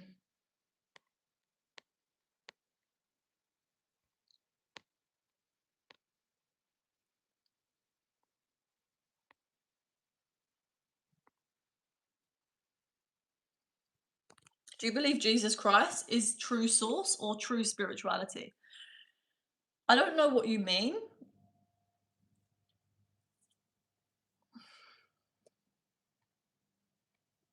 I think Jesus was a human that came to earth and he had full awareness of his divinity.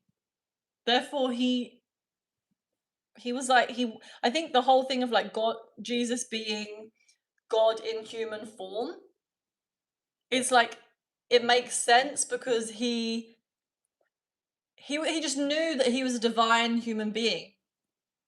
He knew that he was divine. He knew his divine nature, and that's what he wanted to teach us.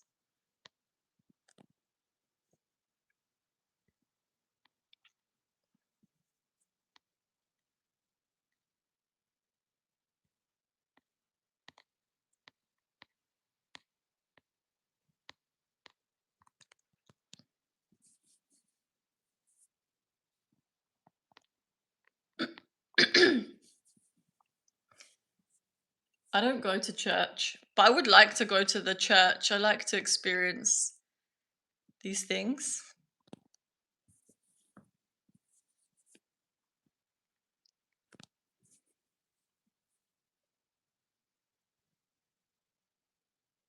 Do you believe one has got to suffer in life for doing maybe the wrong in previous, like paying dues? I think every single action has a consequence. Even our thoughts have a consequence. But I don't think we necessarily have to suffer.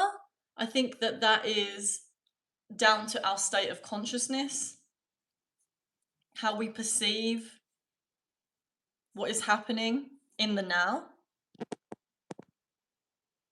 When we are in resistance to what is happening, we suffer. So we have to find a way to surrender to what is happening. That doesn't mean that we don't do anything about it. It just means that we accept what is going on internally, we accept what is the reality of the situation, and then we can find the best course of action from a present place, from a conscious place.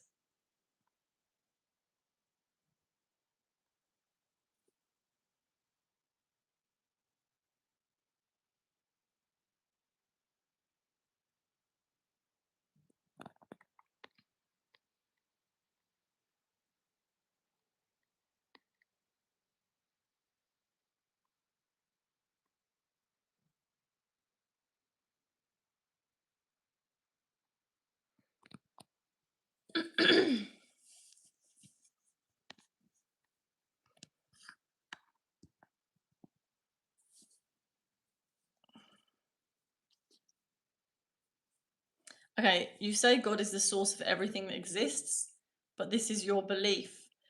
There is no source proving it. So we can't be sure of his existence. What is your take on it? Why should one believe it? I just feel like if you observe nature, then you start to experience the expression of God.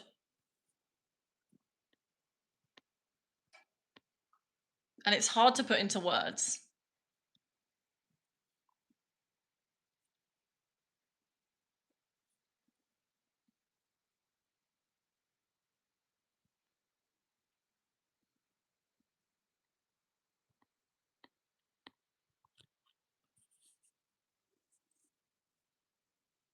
Amy, a few years ago, I went to the Church of Scientology, went to one class just for the experience and my own experiment. How was it?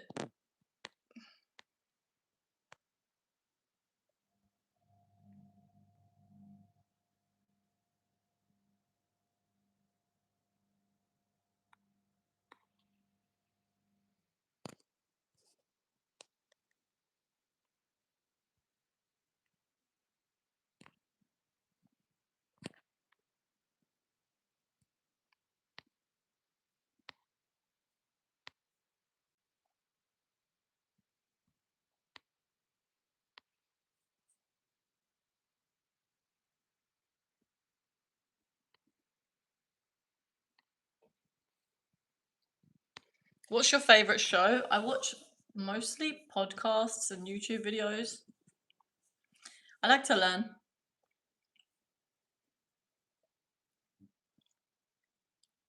If you observe nature, you realize it's not random. Yes.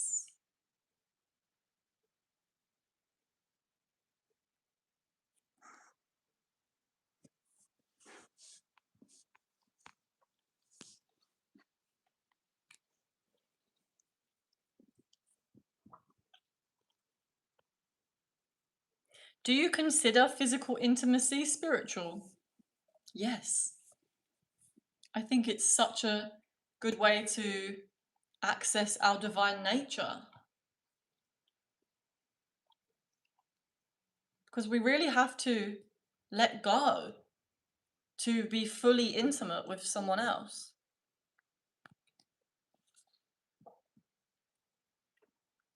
Let go of all of our conditioning and beliefs about ourselves to really be able to be intimate in a way where there is so much depth and connection between two people requires that we are able to completely let go of anything that is limiting us from doing that.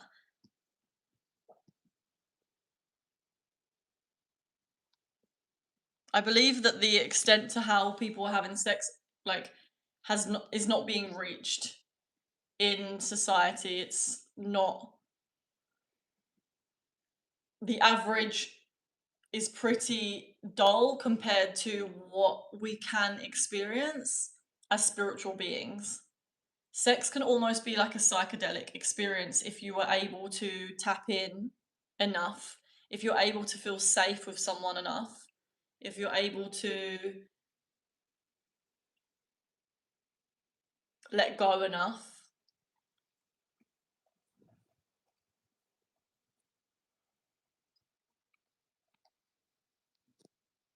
And it requires a lot of trust and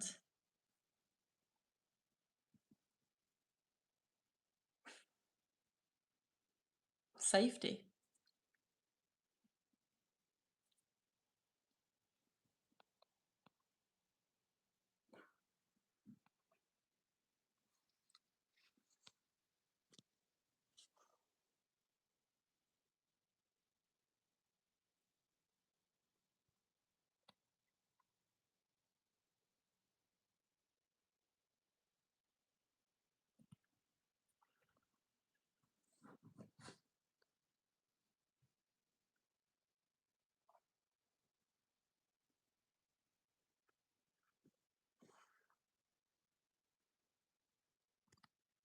Hookup culture is due to a lack of connection. I agree. I'm at the currently in my life, I don't think sex should be treated as a casual thing. Let me read you this. I really want to read you this, a part of this book about sex, because it resonates with me a lot. Let's see. The book is this book, Marianne Williamson, Illuminata. Let's see if I can find it.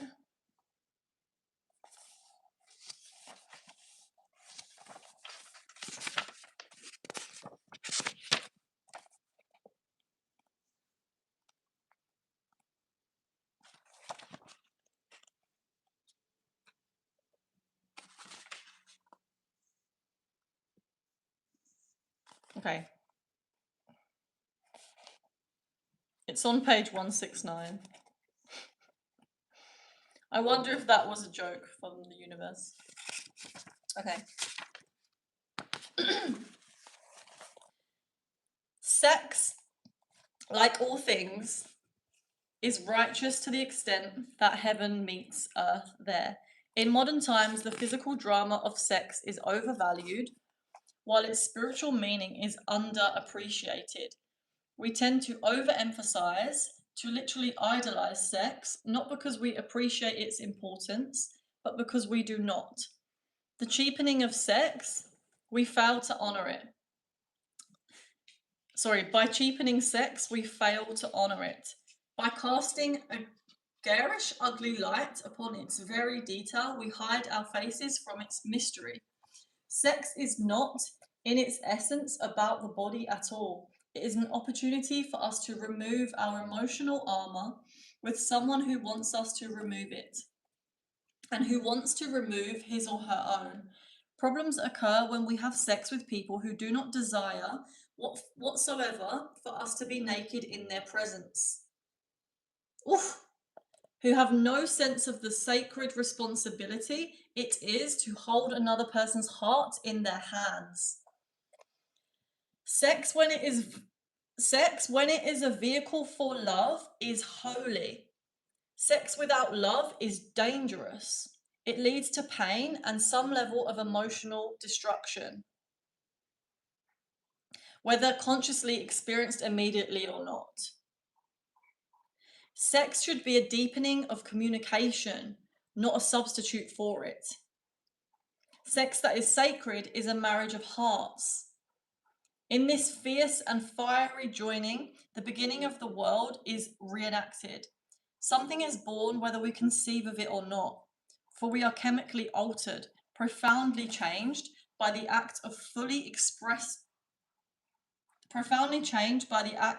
having fully expressed ourselves and shared our love so deeply. It is one of our sicker culture obscenities that we present sex to our children via media in such incredibly casual, loveless images. It is an area where the modern home is bombarded with darkness. Where sex is degraded, love is degraded. Where love is degraded, the world falls apart. But when honesty, vulnerability, and kindness form a backdrop to the emotional risk of the moment, sex is an experience of great light. Its healing power is legion. I don't know how to say that word. Great sex is emotional starlight. We have sex a million times in an effort to achieve that one in a million. If we had over the moon sex on a regular basis, sex that rings from the soul and sends shockwaves through us, there would be less disease, less anger, and probably less war. If every man and woman alive could feel the crazy, delirious rush of the soul when it touches the soul of another, this world would be a happier place. God celebrates pleasure. Only people condemn it. Our demeaning, gross, and pathetic attempts to sexualize the world inappropriately, libidinizing products, I don't know what that word means, that we do not need in order to manufacture false desire to feed our commercial machinery is an immorality. It lacks respect, not only for human beings, but also for the role that sex can and should play in a spiritual, mature existence. Why do we as a culture sensationalize and exploit dark and meaningless sex? because we lack the experience of its dazzling light. In failing to cultivate a healthy respect for sexual power, we become vulnerable to its misuse. Anything repressed expresses itself inappropriately. A righteous experience of sex cannot be found outside a spiritual center. An authentic human soulfulness, because a righteous experience of sex cannot be found outside a spiritual center. An authentic human soulfulness, because nothing can. That which is within us can save us, but the same things misused are the things that will destroy us. Oof, that's powerful. There's a state of being that is raw and authentic and fiercely graceful.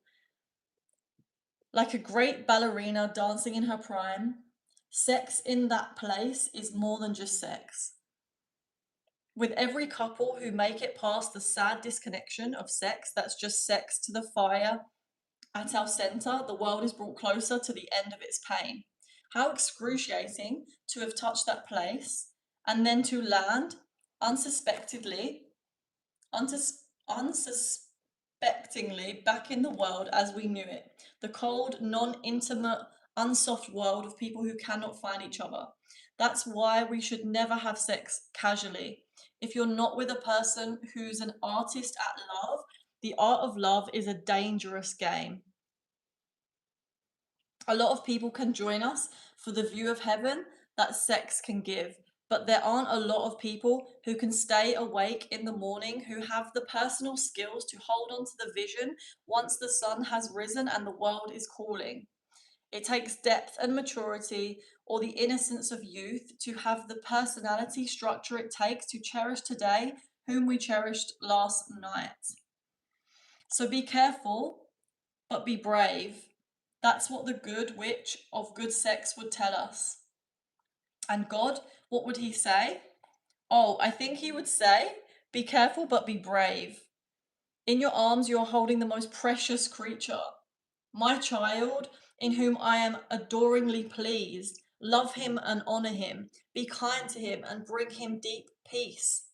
Pray that your energies might bless and protect him or her. Surrender your heart and surrender your soul. Pray before, pray during, and pray after. Okay, dear God, there's a little prayer here that we can say that is related to sex. Dear God, may sex, like everything else, be in my life or not in my life, according to your will. May it be an instrument of healing, of love, and sacred power for me and anyone with whom I am joined. May its spiritual secrets be revealed to me. May all ugliness, cheapness, or loveless sexual thoughts and experience be cast out of my mind and body. May God's Spirit enter here. May I do as you would have me do, and know that you would have me, and know what you would have me know, and have no experience of anything else. May I never underestimate my power or the sacred responsibility that is placed in my hands when I so join with another. May sex be only a sacred experience for me and any other with whom I am joined. May I know its holiness and only that. Thank you very much. Amen.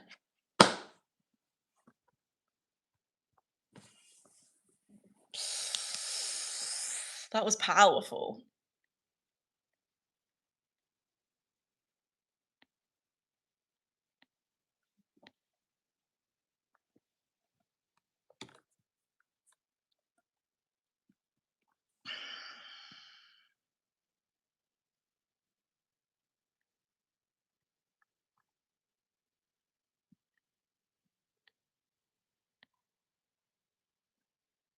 What did you guys think of that?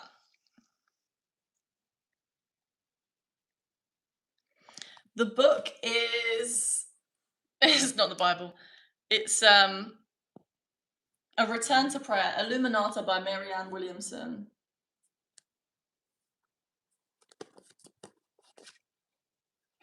So good. Such a good book, guys. It's a prayer book, but she writes like a whole like a little she writes like little passages like that before each prayer, but this book has prayers for like lots of different things in life.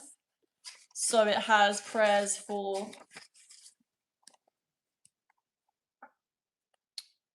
daily prayers, prayers for the soul, prayers for the body, prayers for relationships, prayers for work, creativity, prayers for the world.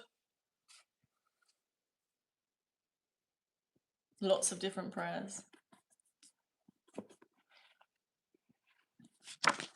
Yeah, very good. And she has another book called A Return to Love, and that book is also so good. So I should have said that when someone asked me about the books, that A Return to Prayer is up there. I have it with me all the time. Like at home, I'll just carry it around because I'm like, you just never know when you're gonna need a prayer. I like to pray a lot. Praying has changed my life.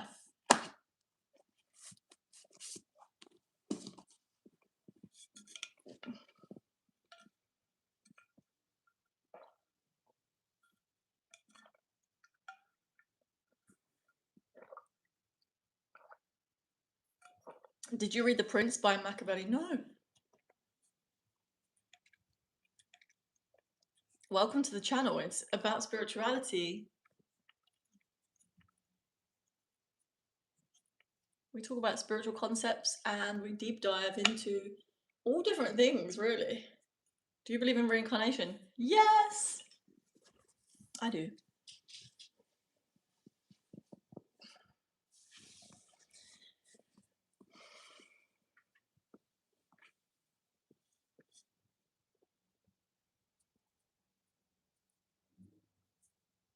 What is one advice you would give to your younger self?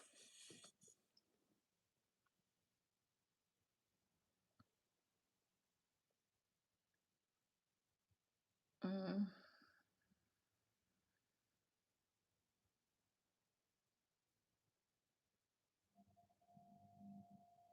The thing that's coming to me that keeps coming up is just like telling my younger self everything's going to be okay. You're going to bloom and keep working on yourself because the results will be immense. Advice, I would probably say don't try to please people that aren't pleasing you.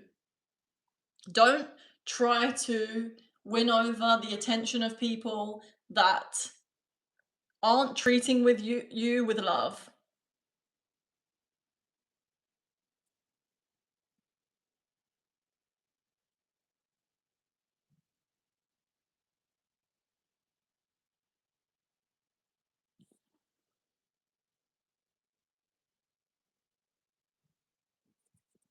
I would also say to my younger self to get to know people. Like, really don't judge people on how they look.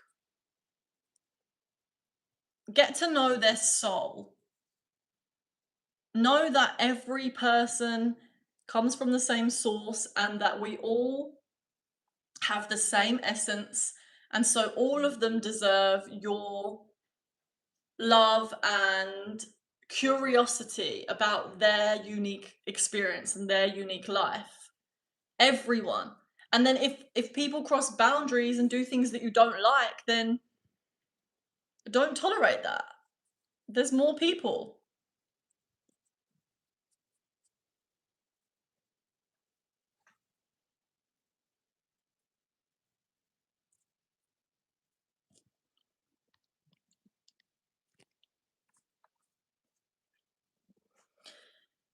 Do you feel like there is a return to Christianity recently, societally? I think that, yeah, it seems like a lot more people are becoming Christian, but I also think a lot more people are just generally becoming more spiritual. What was your spiritual question? A dream in my sleep hurting me from the last couple months. What's happening?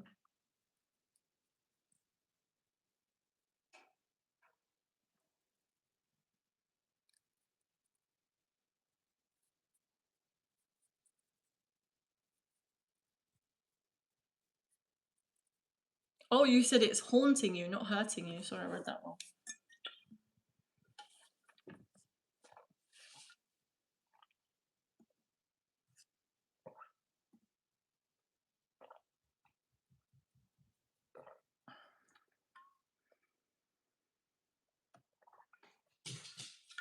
Okay, guys. I'm gonna sign off now. I'm gonna give you. Okay, maybe I'm gonna say I'm gonna leave in like 10 minutes. So if you have any last questions about spirituality, put them in the chat and I will answer you. If they're about spirituality. Or anything that you're currently stuck with.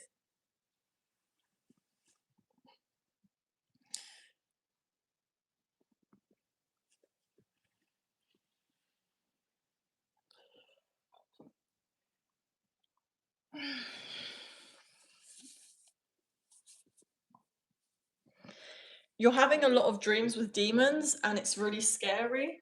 Are you feeling a lot of anxiety in your real life, or are you feeling a lot of difficult emotions? Or because our dreams are a reflection of our subconscious.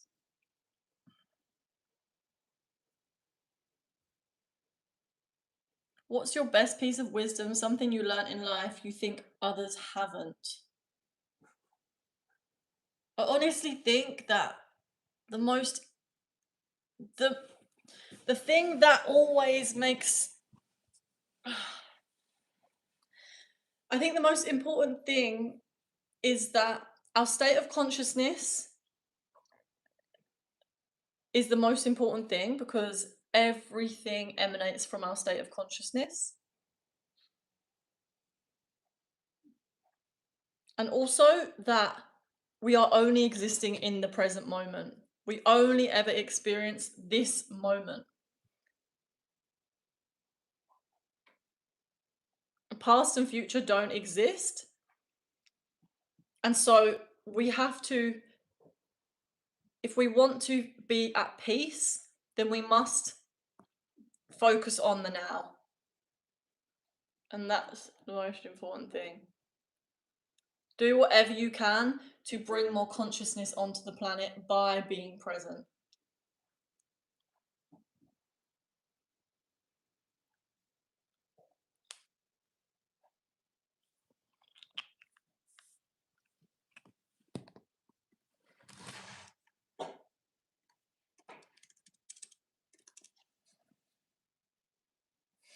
What is the difference between faith and spirituality?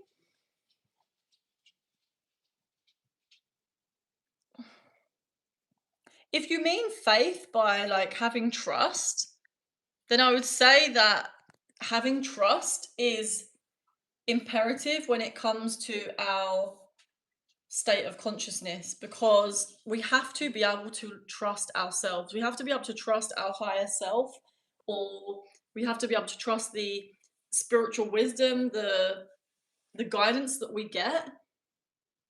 And that is having faith in ourselves, in that whatever messages we get from God or our intuition, to trust and follow our intuition. We have to have faith that it's going to work out, or that the universe has our back and we're being supported. And that's something I remind myself of all the time, is that I am supported, I'm being divinely guided, and the universe wouldn't guide me to do anything that I cannot handle. The universe wants me to grow and expand, and so I have faith that whatever I'm being guided to do, that is important and I should follow that. And so I have faith and trust myself with the decisions that I make.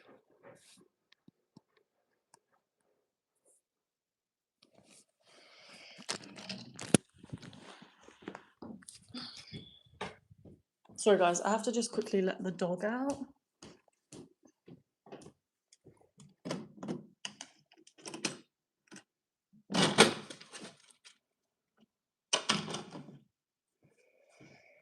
If everything is predetermined, why are my sins still counting? I don't know what you mean. When you say my sins still counting, you mean, what does that mean? Oh, you mean like if everything's predetermined, then why? Are you talking about in a Christian sense?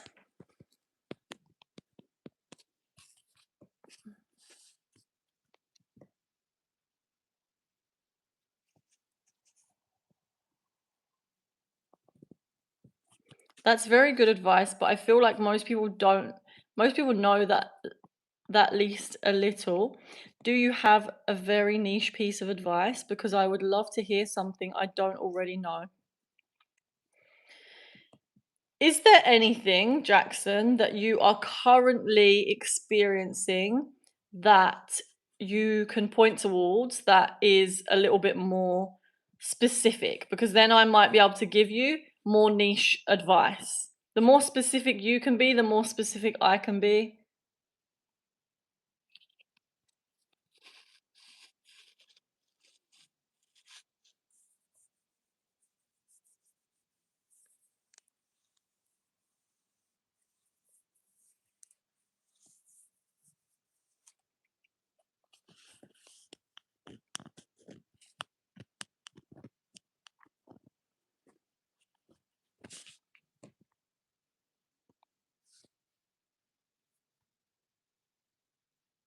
If everything is predetermined, why do I need to change my faith because it is determined?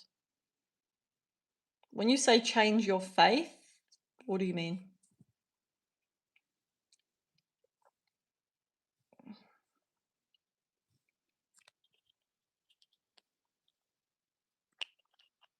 I'm not religious.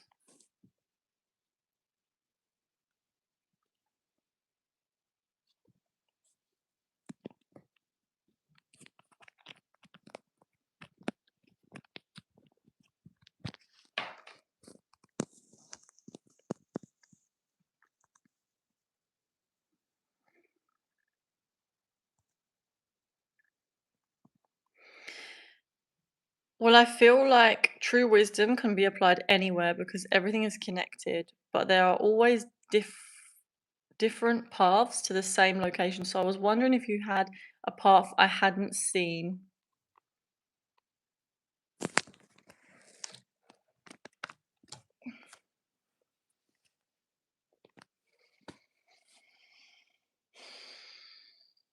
I mean, I feel like a lot of spiritual teachers are saying the same thing. I guess it's how it's said is differently. It's hard for me to just come up with something. I don't know.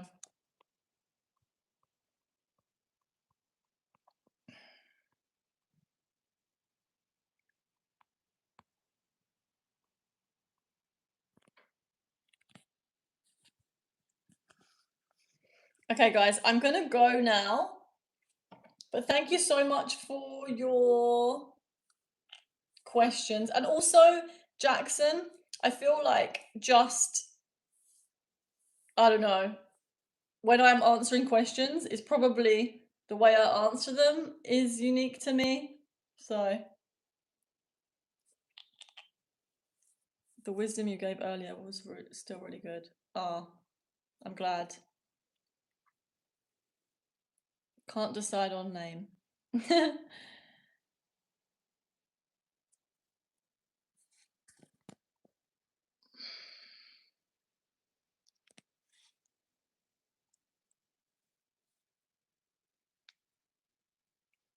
I'll answer 3 more questions.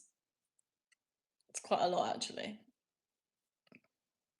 I'll answer 3 more questions on spirituality. Or subconscious reprogramming or manifestation.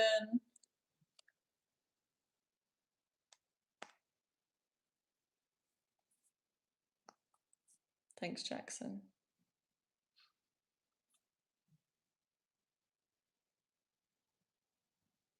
When are you going to do another guided meditation?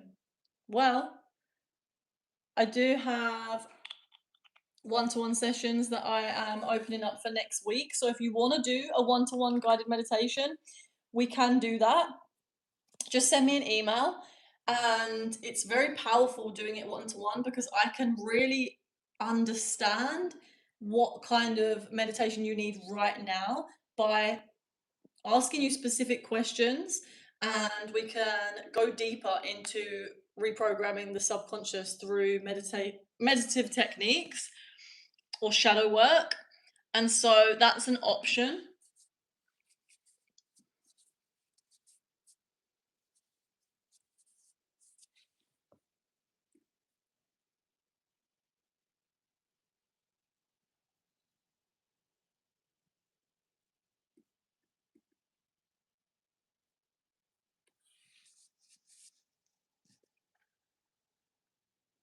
What is the best tool or trick to help program or train the subconscious? I don't think there's one best.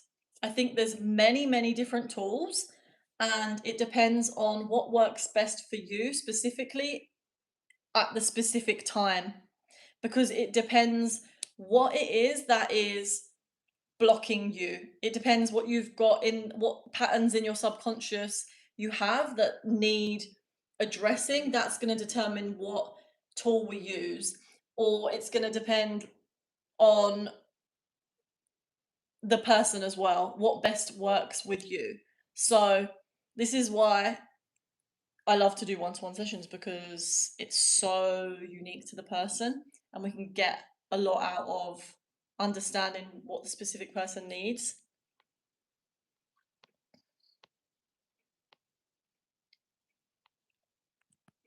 Does telepathy exist? Yes, it definitely does. All you have to do, guys, is start testing out telepathy by sending people mind messages. I always will send people mind messages by imagining, like, I'll think of them, imagine them calling me, and a lot of the time they call me.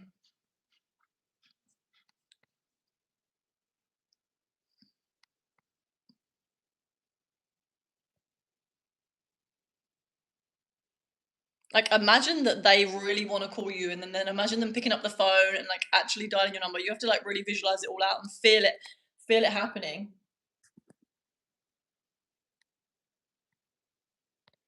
Did I answer 3 already?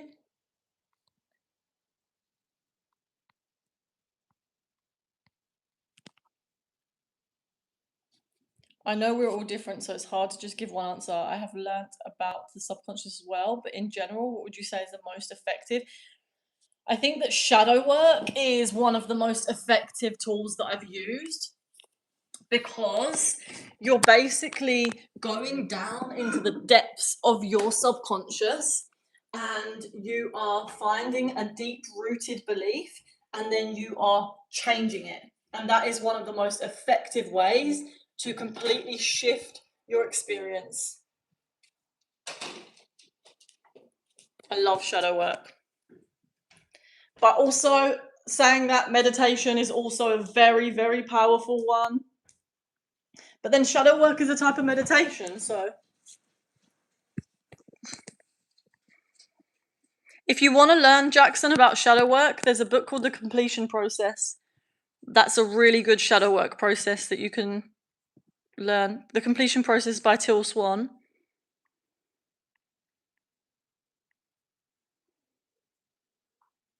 I sent you a mind message right now. It's a number. What is the number? If you get this, my mind will explode. Is it number 22? We should do this, guys. Telepathy games.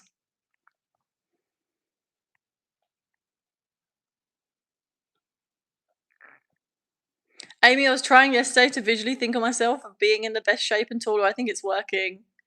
Yay! You're beautiful just as you are, honey. Beauty starts from within and emanates out.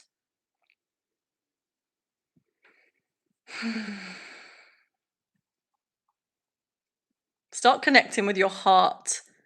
It's very powerful, because when you connect with your heart and you start to feel the love that is an infinite source, that you are a channel of. Every single one of us is a channel of infinite love.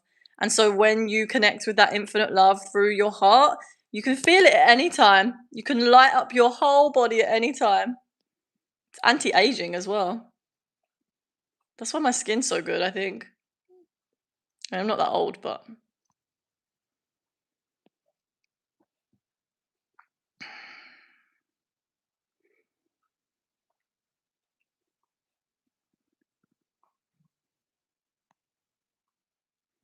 What is your best source? What do you mean? Like, as in author or like spiritual teacher?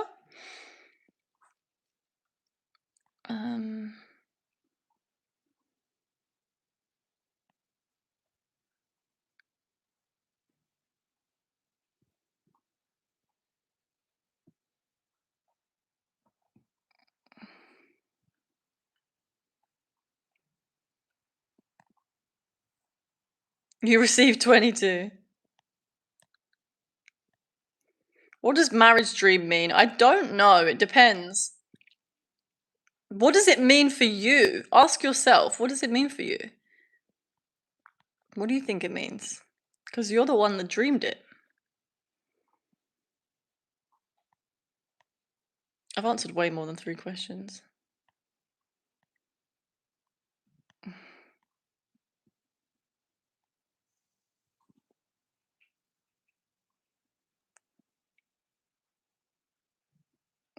No, but the only reason I want to do it is feeling more confident about myself because I'm autistic and I struggle to feel like self-happiness sometimes. Yeah. I think a lot of people struggle with feeling self-confidence. So you're not alone. Me included. I have my days.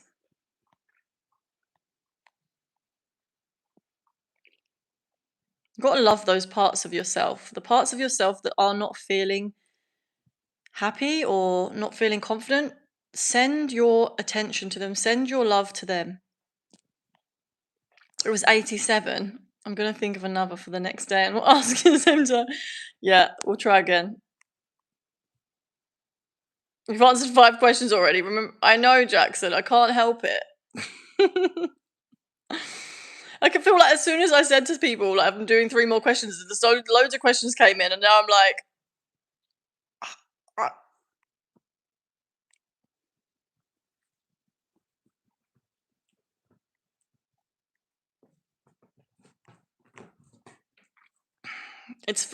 as it's 25 past 9, I will leave at 9:30. And that is my final declaration.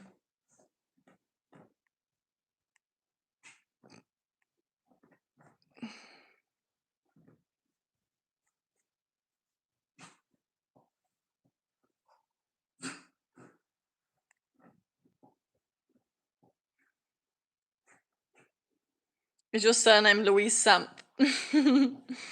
No. My middle name's Louise.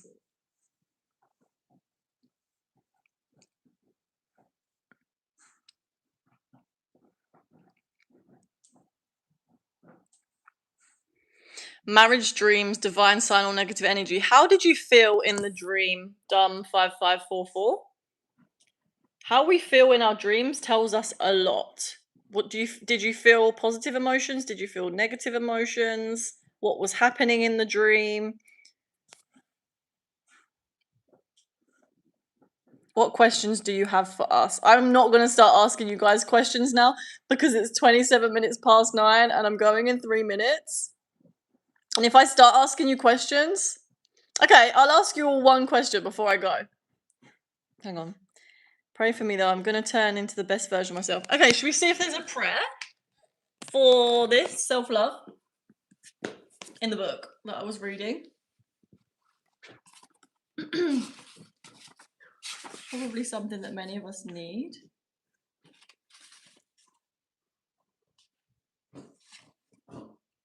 Okay.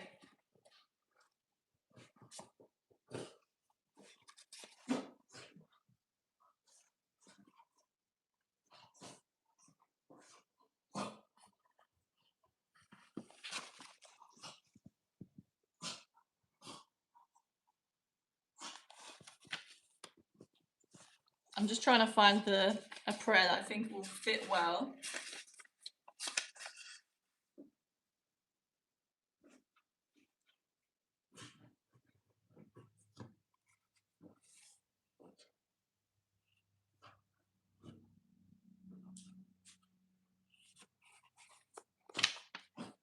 Okay, we've got prayers for the body. Hang on.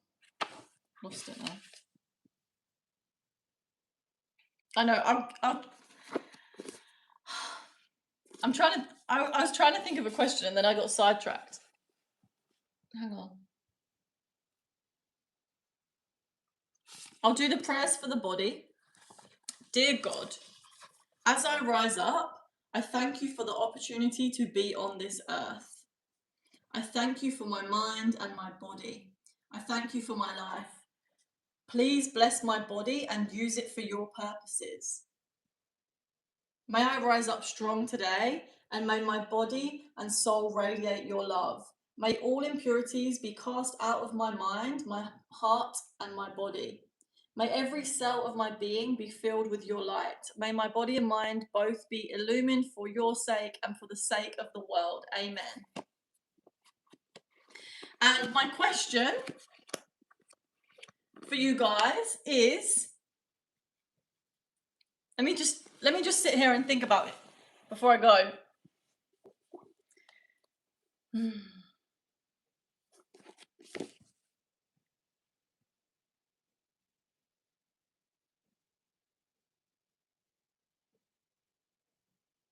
I have a question for you, but the question is something that I want you guys to ask yourself and to contemplate every day. And this question is going to change your life. If you ask yourself this question every single day, you will start to be more aligned with your purpose, okay? So the question is, and I got this from a lady called Blue of Earth. She's on Instagram. And I think she got it from Richard Rudd, who wrote the Gene Keys. And the question is, how can I be of service to the whole in a way that my magic and my medicine can grant others to believe that anything is possible? Do you want me to say it again?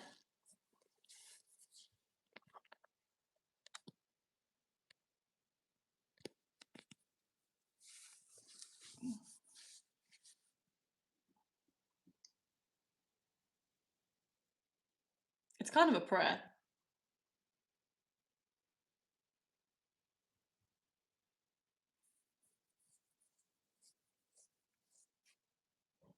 Please show me how I can be of service to others. And then question it. How can I be of service to others? If I was acting in alignment with my harmony, how would I best serve this planet?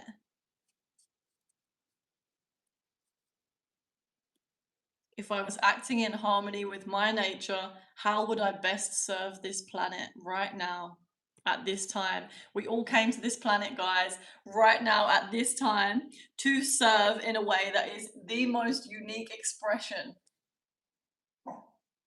Yes, Betty. She agrees. So how can I be of service? Allow that to be revealed to me.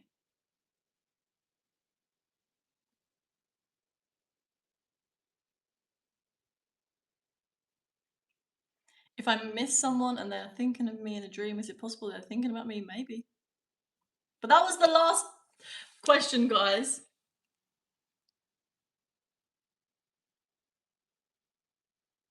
It's not compatible with all of us. It makes us all dependent on others. What's wrong with being dependent on others? It's good to be dependent to a certain extent. Not codependent, but we are a dependent species. We have to be dependent on each other. We are dependent on each other. You can't escape that. To be of service to the rest of the world is the way that you'll be able to find the most safety, the most security. So if we ask ourselves every day, what is my unique way of being of service, then we bring our unique value to the world.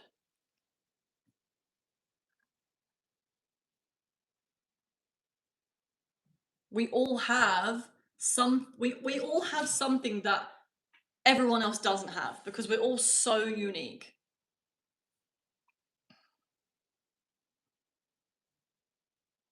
There's something that each of us can do that no one else can do, and the world needs that. Many things in a specific way that we do it that connects with certain people in certain places. The people that come to us are the ones that we need to bless. Be a blessing to everyone that comes into contact with you. You will start to emanate love and you will feel the love, and also it will help you to feel more empowered when you have the intention of blessing every single person that comes into contact with you.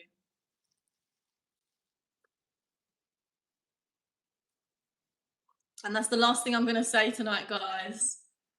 So have a beautiful evening. It was so good connecting with you. I think it was like day 9 of 30 days on live. It's crazy. It feels like it's been longer, but I'm going to keep going. Saturday night, tomorrow night. And I'll be back tomorrow for another round of questions.